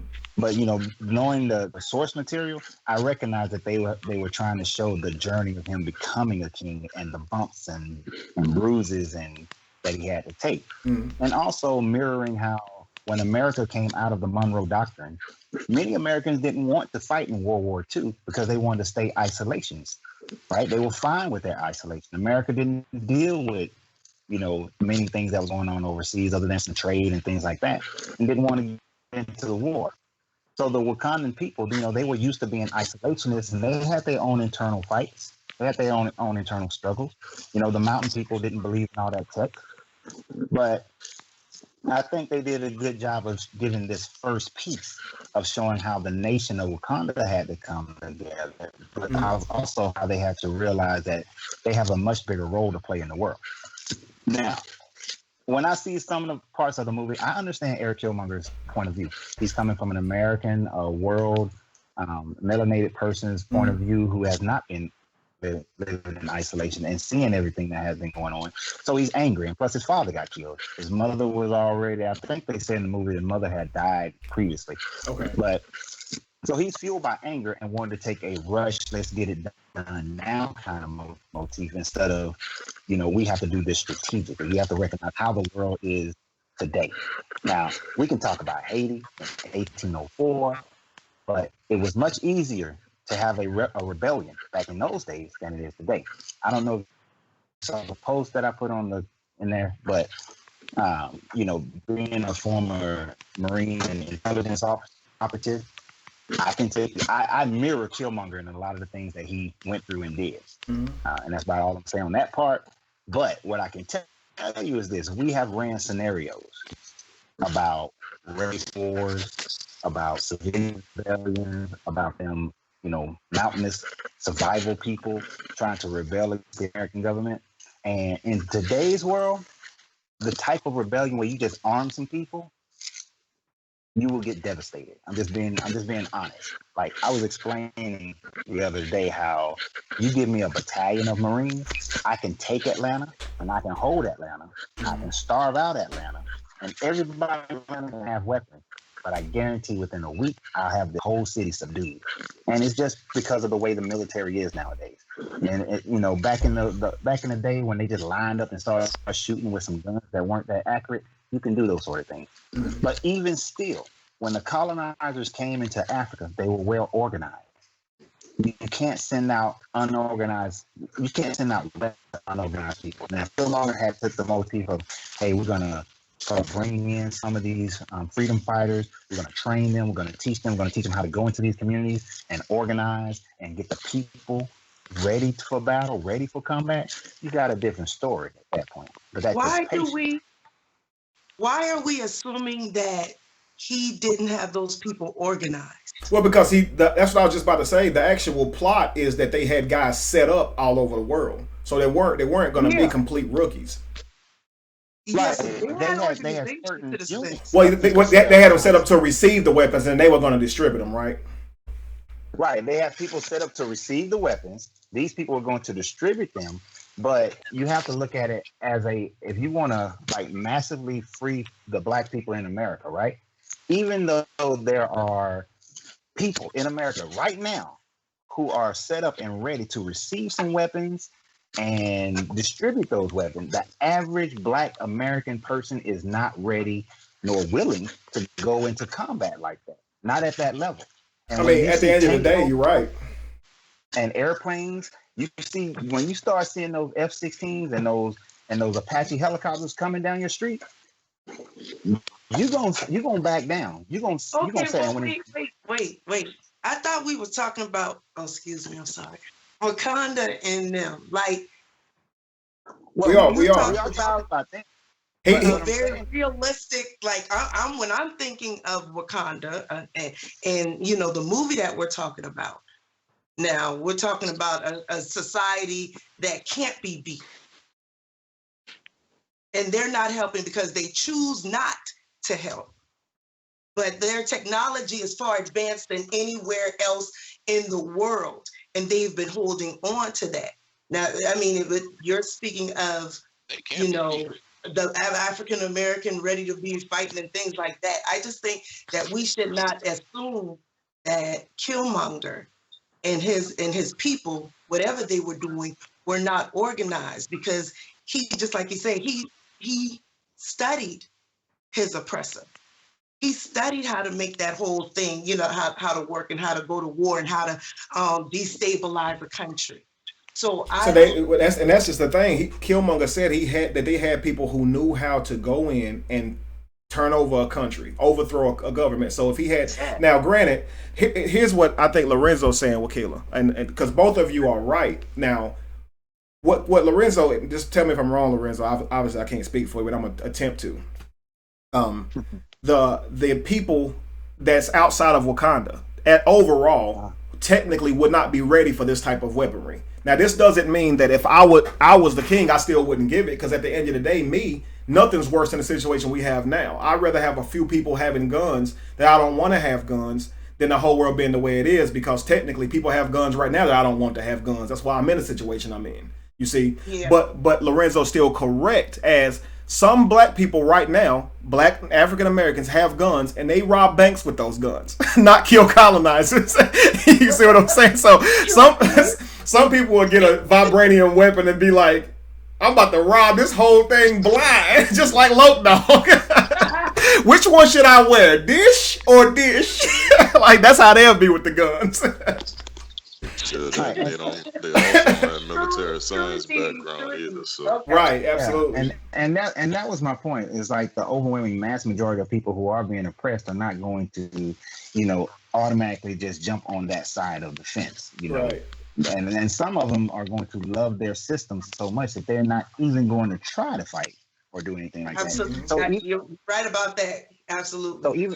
So even though they had people, it's kind of like one of the reasons why I think that he chose Oakland instead of New York is because Oakland was, like, I believe, the birthplace of the Black Panther Party, right? Mm-hmm. Yeah. But what the Black Panther Party had to do before they started walking down the street with guns and standing in front of the police and having their marches with guns, first they had to change the mind of each community, of the people in the community first, show them that, hey, we're going to start taking control of our community, operating programs, educational programs, health programs. We're going to do that first. Now, once we got you on our side, we've got you in. Now we're going to show you the militarized side, which is, to me, at the end of the movie, at T'Challa's his journey of actually learning, like, oh dang, this is what I need to be as a king. Because at first he just wasn't ready.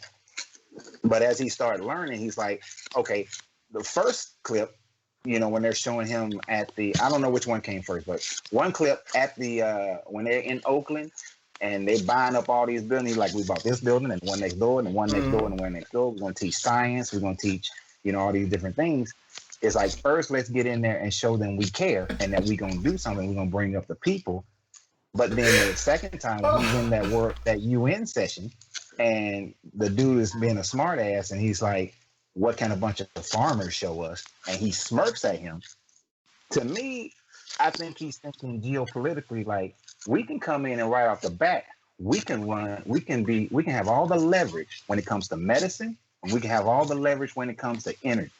And in the world that we live in today, if you got the leverage of energy and medicine, you can make the colonizer world bend to your need without giving them weapons and keeping it from being weapons. That's simple facts. And I'm gonna ask this question right here. And Lorenzo, I want you to try to answer this question without laughing. Okay? If Wakanda was real, I can't even ask it without laughing. Would they help Dr. Umar with his school?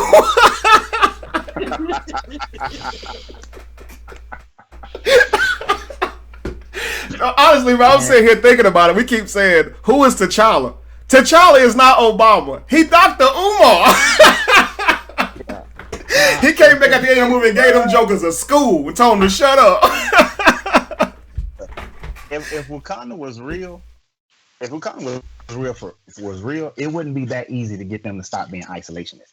They would still relatively be an isolationist country.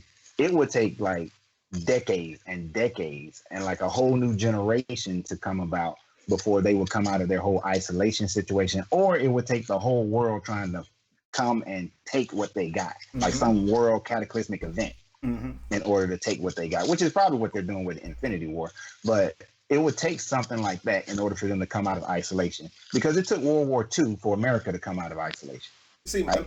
And that's even after you had World War One. So if it was real, no, Dr. Umar is not getting to school.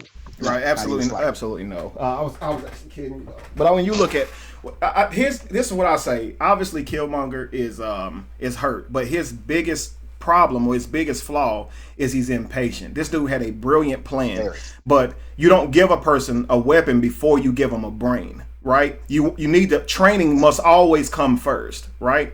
Now, if the end result is us being free or the rest of the world outside of Wakanda being freed, that could still happen, and it could be cleaner if there was an understanding behind it. Now, I don't necessarily even mean train the people that you send in the weapons to, because how are you going to do that unless you give up your plan? You can't teach all these people how to use weapons and expect none of these people who love their governments to take this information back to their government and tell them what they're doing. So you got to be discreet. My whole thing is this: if Killmonger took over, why didn't he just say, let's develop some less powerful weapons? Because they were so far advanced, they could have weaponized the whole world and still wouldn't have had anything to worry about. Just don't give them the best weapons you have.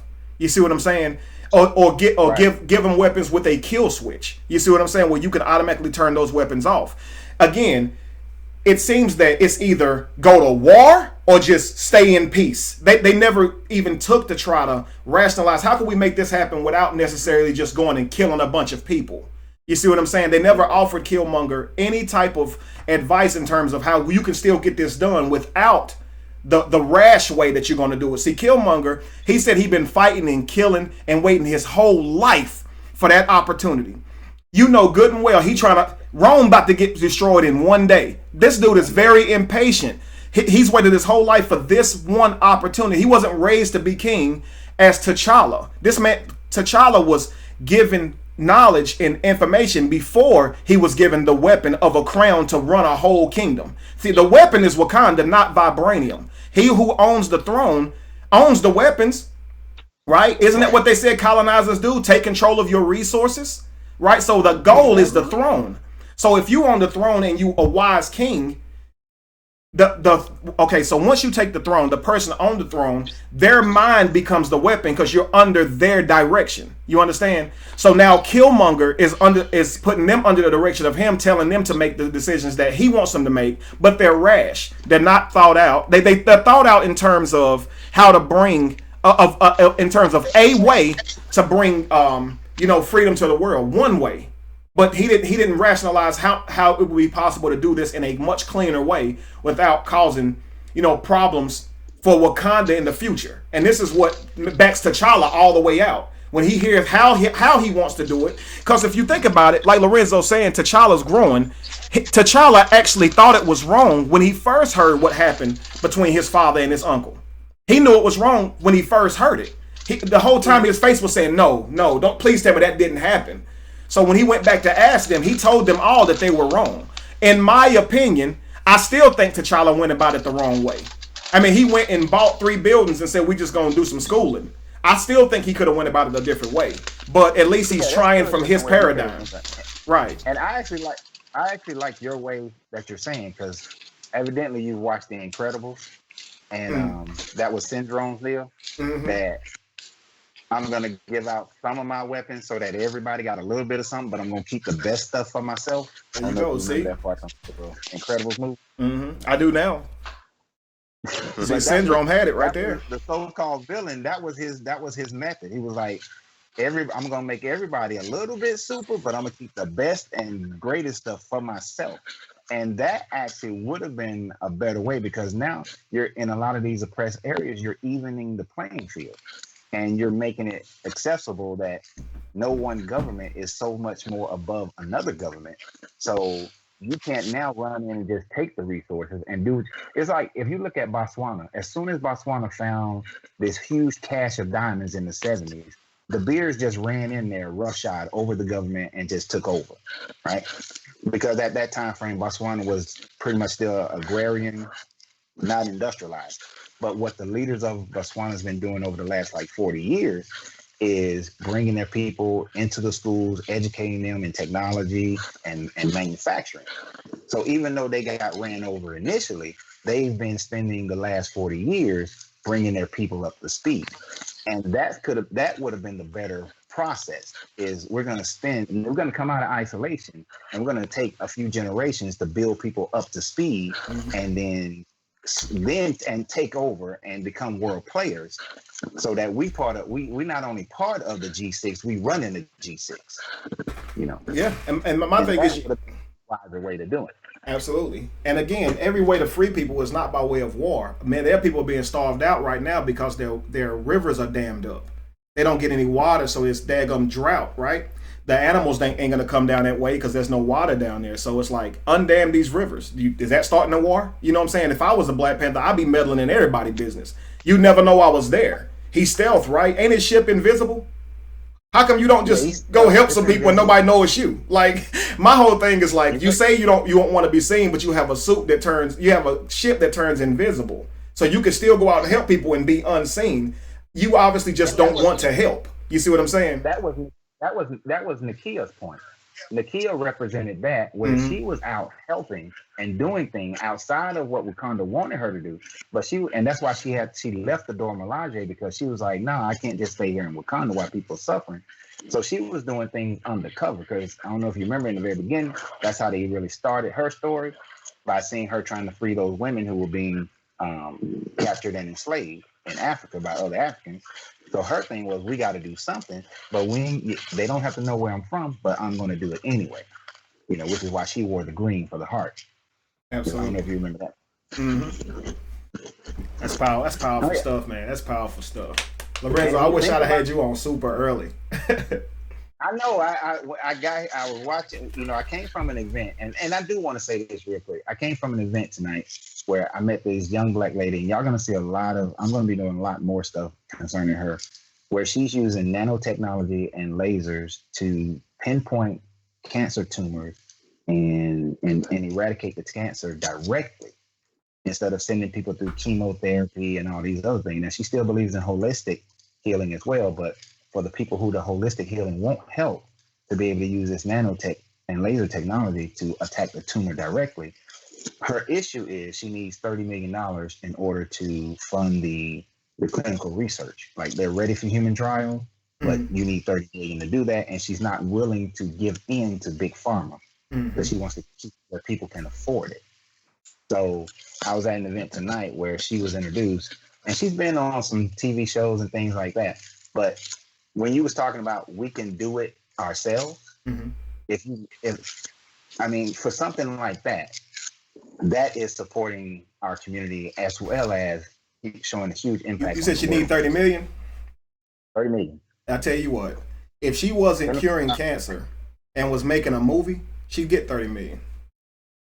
Unfortunately, you're right about that. She would get it real quick. And it's easy to say that, of course, Big Pharma want to give her all the money, but they want to make a ton of money off of it and make it and price it above what the people need.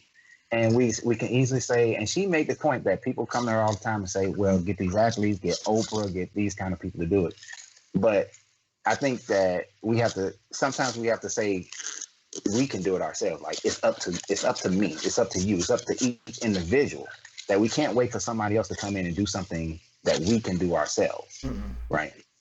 So when you talked about earlier, we can have there is that possibility of our own Wakandas. There are people out there who have something that we can get behind as individuals, connect to whomever we know and everybody else we know, and then build something.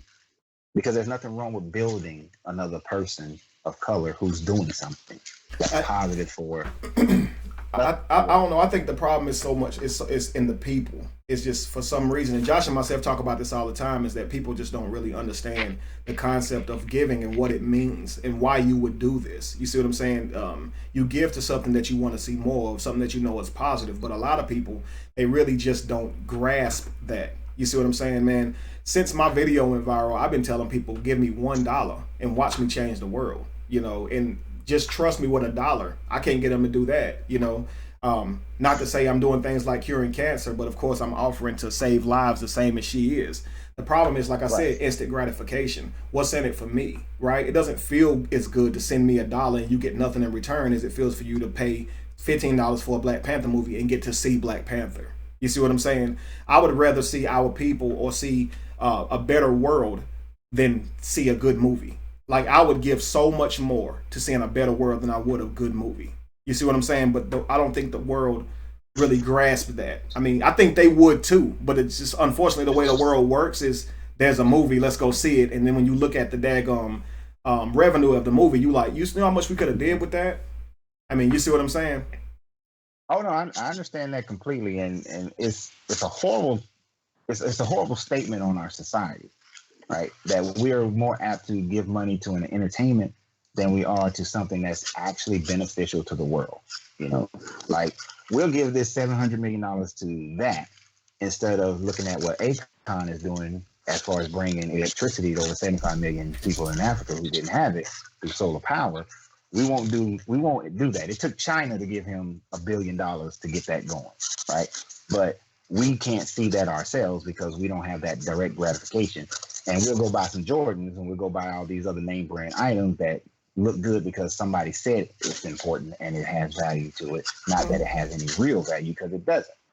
No, but it's sold to you in a way to make you feel like it's going to make you better in some way or make you look better. Again, it appeals to your instant gratification, yourself, right? Your lower self. And that's the thing, it's the instant gratification. We don't have long-term vision, Mhm. right? Like in the movie, T'Challa initially in the beginning did not have, like you were saying, he wore purple representing the third eye, but he lacked that long-term vision, that long vision. He couldn't see it. That third eye wasn't open. You know, it was squinting a lot. But you know, and that's the thing. We have to develop into seeing long term what's happening down the road, what benefits us in the long term. We can have, you know, integration took us away from shopping with each other, building our communities, took us away from living amongst each other, and made us go out and run to go give somebody else our money. And now over these generations, we've been conditioned into doing that. That's true. It would take us doing something, you know. But I do believe that if we see more things, if the entertainment industry and the music industry started promoting more things that showed unity, showed us coming out of our blind situations where, yeah, we were blind and we did stupid things and we made mistakes, but we learned from those mistakes and now we're coming back into who we should be. Then I believe each generation will get better at, you know, supporting one another, and not just supporting one another because, you know, but supporting one another because it's a good product, it's a good service, you know, and we're building our future and building our each generation as we go, instead of just, you know, let's just have a moment of Black history and we have a moment of a movie and we have a moment of a TV show or a song, and now we you know, we will come to forever, but then all we need is one news cycle and we're out of it, you know. Yeah. But something that lasts. Absolutely. Because I ain't gonna lie, I've seen a lot more Black people being more friendly to one another since this movie came out. You know, and that's a good thing. Mhm. But I want to see how are they in 6 months. You know what I Right. mean? What can In we 6 do to months, bring about our own Wakanda? That's the whole key. Like everybody want Wakanda, everybody want a better world, right? So let's see if we can all Right. contribute and sacrifice. Killmonger laid down his whole life for what he believed in. Can we lay down $1? Like a regular dollar, like a paper dollar? Like can we do Exactly. this? Yeah. I mean, because Kevin wants to feed everybody. He wants to feed people. Not just that, create ways where they People- don't go hungry. I want to buy acres of Right. land and put fruit trees on it. Like I want to change the world, like not feed them once, but make it so they don't have to be in that situation. You feel me? Exactly. No, I'm with you. And then, Yeah. I mean, because there are so many different things that can come out of it. I mean, if you don't have the full land, you can get into vertical farming, Mhm. which allows you to grow just as much, but you're just going up Yeah, instead of absolutely. going out. Mm-hmm. You know, so and building buildings that have, you know, that's designed to have vertical farming within the building where people live. Mm-hmm. You know, is something that can be done. It's just we have to stop thinking that, well, I need my dollar. Because you waste that dollar. I waste $1 on a cup of coffee every day. I ain't gonna lie. Again, you're not wrong for that because you do things, Lorenzo, that help people. I think what people don't understand is when we say stuff like this, they think we're bashing them for buying the things they like. If you like Jordans and you want to waste your money on it, that's you. My whole thing is like nobody can judge you for how you spend your money that you earn. But if you're saying you want a better world and you're not contributing to making it a better world, you should be ashamed of yourself. I would never walk around and tell everybody how they should spend their money. But if you say you want a better world, it's almost like if you're heavy set and you don't care, okay, so be it. My sister was heavy set. She did not care. I've never saw her feel fat shamed. I've never saw her cover up and not want people to see her body. Like she don't care about that. Now, had my sister been a person who always complained about her weight, I would have said, work out. Like, why would you complain about how you look and don't do nothing to change it? Right? So it's one of those things. If you recognize that it's something that you don't like and yet you're not willing to do anything to change it, that is a problem, and it's probably going to bleed over into the rest of your life. How many other things do you know you need to do and you ain't doing it? That stuff can ruin you. It most assuredly does. I was, that's part of that hypnotic rhythm that you get caught up into, and it's hard to break. And I was explaining about a week or so ago how it takes 300 times of doing something in order to change your habit, to change that rhythm that you're set in. So if a person is set in living on 100% of what they make, and even though there's plenty of room for them not to live on 100% of what they make, but they're in a rhythm of spending every dime, and then looking at it from a standpoint of, well, I don't have to give or I don't have to have it to help, they're not going to be able to see it until somebody or something breaks them down to the point where they recognize that, oh, you have it to give, you have it to do. Just like you just said with weight.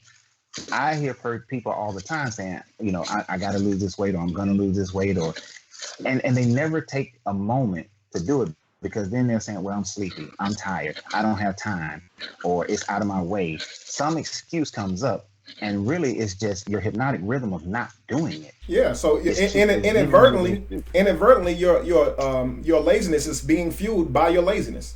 Like literally the reason you don't want to get up and do nothing is because you tired because you don't get up and do nothing. If you would get up and get to work, you would start having more energy, thus feel more inspired to do more. But because you don't, your body's just not going to pull out unnecessary energy from out of nowhere. You gotta do it first. Like again, the Quran says Allah will not help someone who won't first help himself. The Bible says God will not heal you until you turn from your ways. Obviously, even these gods that people worship won't help you till you help yourself. So obviously the key is responsibility. Take responsibility for your life. And that's huge because, and the thing, and you know what's so crazy about it is that people don't realize that once you take that first step, it gets easier and easier and easier. Once you start doing whatever it is that you said that you want to do to change the world, once you start doing that thing that says you want to change yourself, change your economics, change your community, once you do it the first time, at first when you're just looking at it, it looks daunting. It looks like it's too much. I can't handle it. I'm not going to get there. But then you start doing it one at a time, one step at a time. Then the next thing you know, it starts building momentum. And then other people come alongside you and you continue to build and build and build and build and build. Because last year, this time, I didn't even know who Kevin was. I knew who you were, but I didn't know you. I hadn't met you yet, right? But then since I've met you, so many other people have come into my life. So many other people who listen to us that I've connected with, that we've had conversations. And it's just so many other people that I would have never met who are helping me to even see more so that, dang, dude, you can do better and you can do more. And it's easier and easier to do. And people realize that just get started. Get started. Whatever it is that you want to do to help. If your thing is, I want to help Kevin, I want to, we want to work on feeding people, creating farms, whatever. If people think, oh man, it's gonna take so much to get that first building or that first piece of land or this or that, you can start out with a small co-op piece of property that's less than an acre. It might even just be a lot. Yeah, but from that lot, it grows and grows and grows. When people come to me and they say, oh, I want you to help me start a nonprofit because I want to help women build a shelter, I'm like, start a business and then use your business to fund your own shelter. Once you do that, when you go for the grants don't come easier now. But if you try to go get a grant and you don't have nothing to show, then that's difficult. That's difficult. That's hard to do. Go do it. Go get it done first. And then it gets easier. And then more people, because when they can see that you got something, when people see it's tangible, it's right there, then they come alongside you. That's why, like, the person who loses 300 pounds and then they show the before and after picture, oh, everybody wants to take their advice. But when you was 300 pounds and you was starting to lose weight, you knew, you had the information, but nobody listening to you. But now it's tangible. I can see it. So if we get started, and get started can be small. It doesn't have to be big. Well, we look for the big thing. You got to have the big splash. Man, be small, be unknown. Shut up and eat crap and get it done. And then as you grow, people will see it and they come alongside. Absolutely. You know, feed one family. And then next year, feed 10 families. And then the next year, 100 families. Right. And in 20 years, all of a sudden, you feed millions of people. Right. Because growth happens like compounding interest. It starts out slow, but then as it starts rolling, it grows so fast. And Absolutely. We can have Wakanda now, and so it can be Wakanda forever. But we just got to find those small things that we can do now, that you can do now in your life. And one of the first things is gaining control over your own life. I'm gonna say this right here, and I'm gonna let you guys hear some of those songs. I promise. No, you're fine, bro. You're absolutely perfectly fine. Someone had commented and said, "Well, you know, that's not fair because black people do donate." I want you guys to understand that when we say things like this, we're not saying that black people don't donate. I don't know how we come up with the total other side of the spectrum. Let me just give you an example of what I mean. We're talking about giving funds to create a better world. Okay. Black Panther blows past $500 million mark after 1 week. $500 million after 1 week. Do we donate like that? Just look at the money that the church takes up every single week. Yeah, they do stay forever donating to the wrong people. Okay, so we need to be wise about who we give to. So just for the sake of, let me just put that out there. Josh, if you don't mind, brother, let's pull up those songs. I'm gonna show people like 3 or 4 songs and we're gonna get on. Listen, guys, I'm gonna show you guys like 3 or 4 songs from my album. The songs, of course, are 99 cents. The album is $10. It's a 17-song album, so I really hooked y'all up. It don't have like no filler intros, no nothing. It's all music. So, but I'm gonna pick a couple songs and just show them to you. Josh, let's play "Broken Wings" first. Guys, now this right here is featuring a lady named Tamika Coleman. If you guys don't remember Tamika, she was actually on my show months ago. She was the Jehovah's Witness that walked away from that. So here she is singing on this song called "Broken Wings."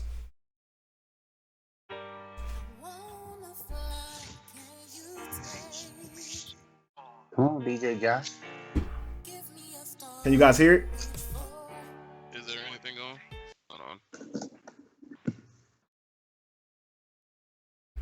Let me make sure your audio is correct. All right. Should be, because it's going directly from your desktop. Could you guys hear it? I don't. Now, they might not be able to hear it through the Skype, though. I just thought about this.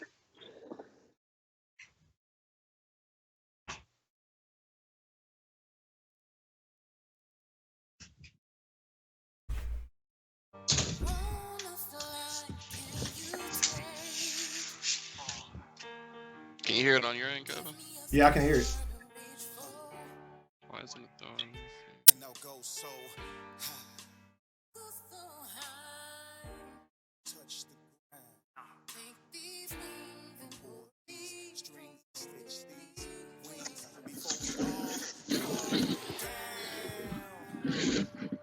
So they say they can't hear it. Still can't hear it, guys?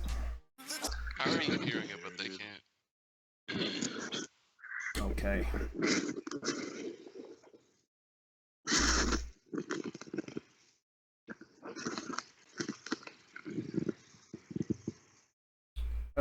I could unplug my headphones, let it play through play audio through to the microphone, but it may lose quality. I'd rather people hear it the right way the first time. No, it should actually come through here fine. Okay.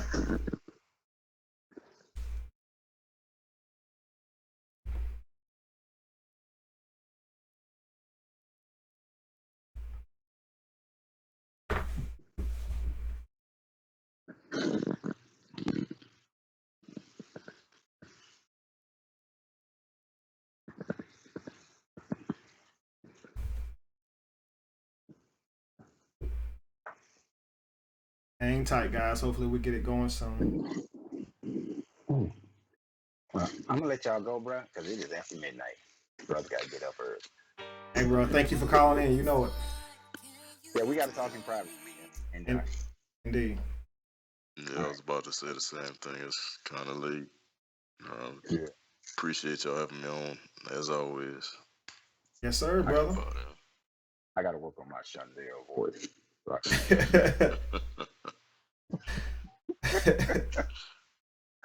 Oh man, I just mess with you. Yeah, I'm glad to have had an opportunity to get back on the show for a little bit, and I expect that we're gonna be able to do some more talks as well. So, Absolutely, man. For sure. I'll talk to you guys offline tomorrow. All right, bro. Peace, peace. All right.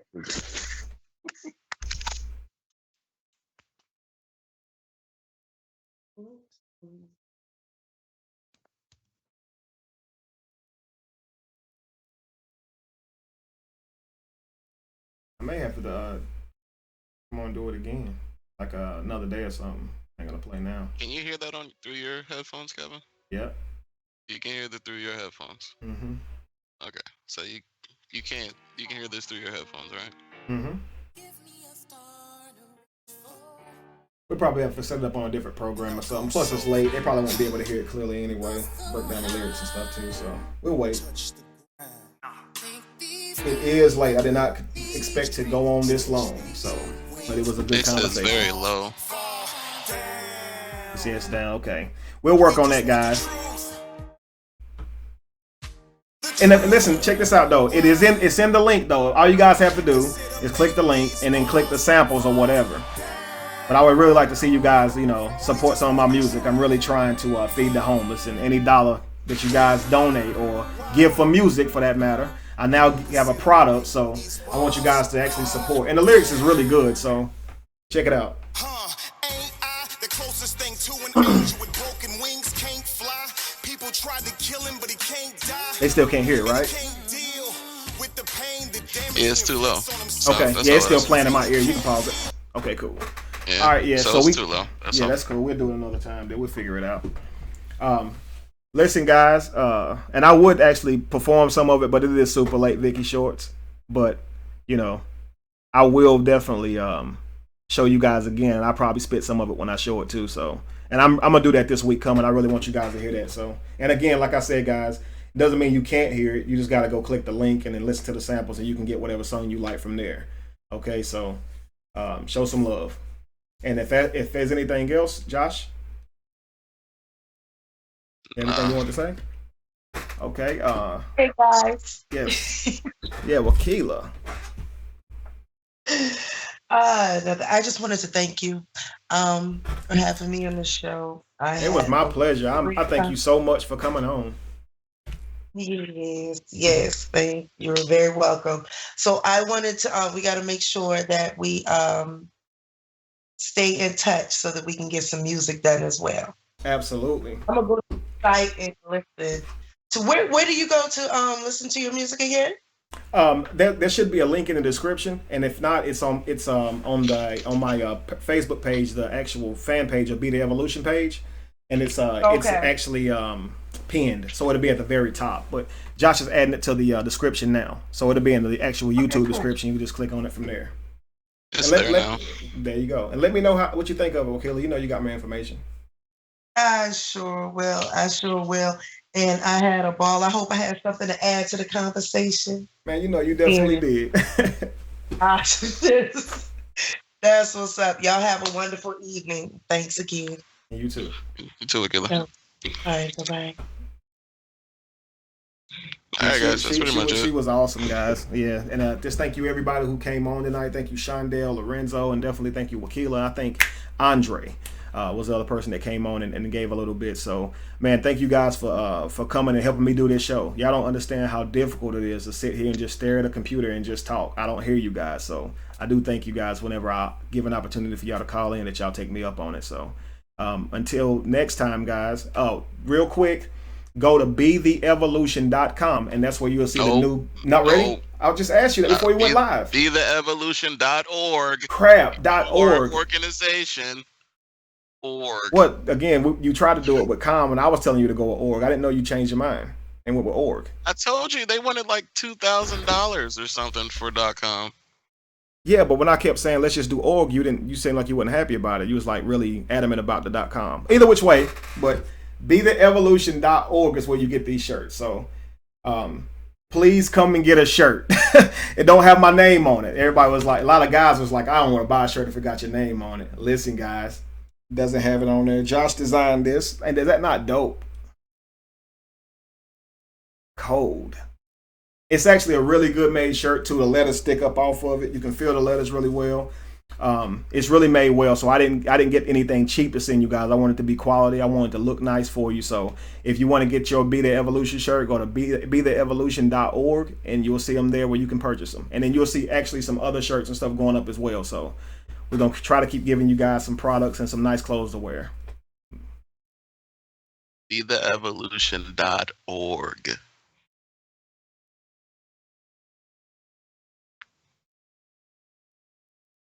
All right. Okay, I think that's it. Oh, what are we working on? Anything upcoming?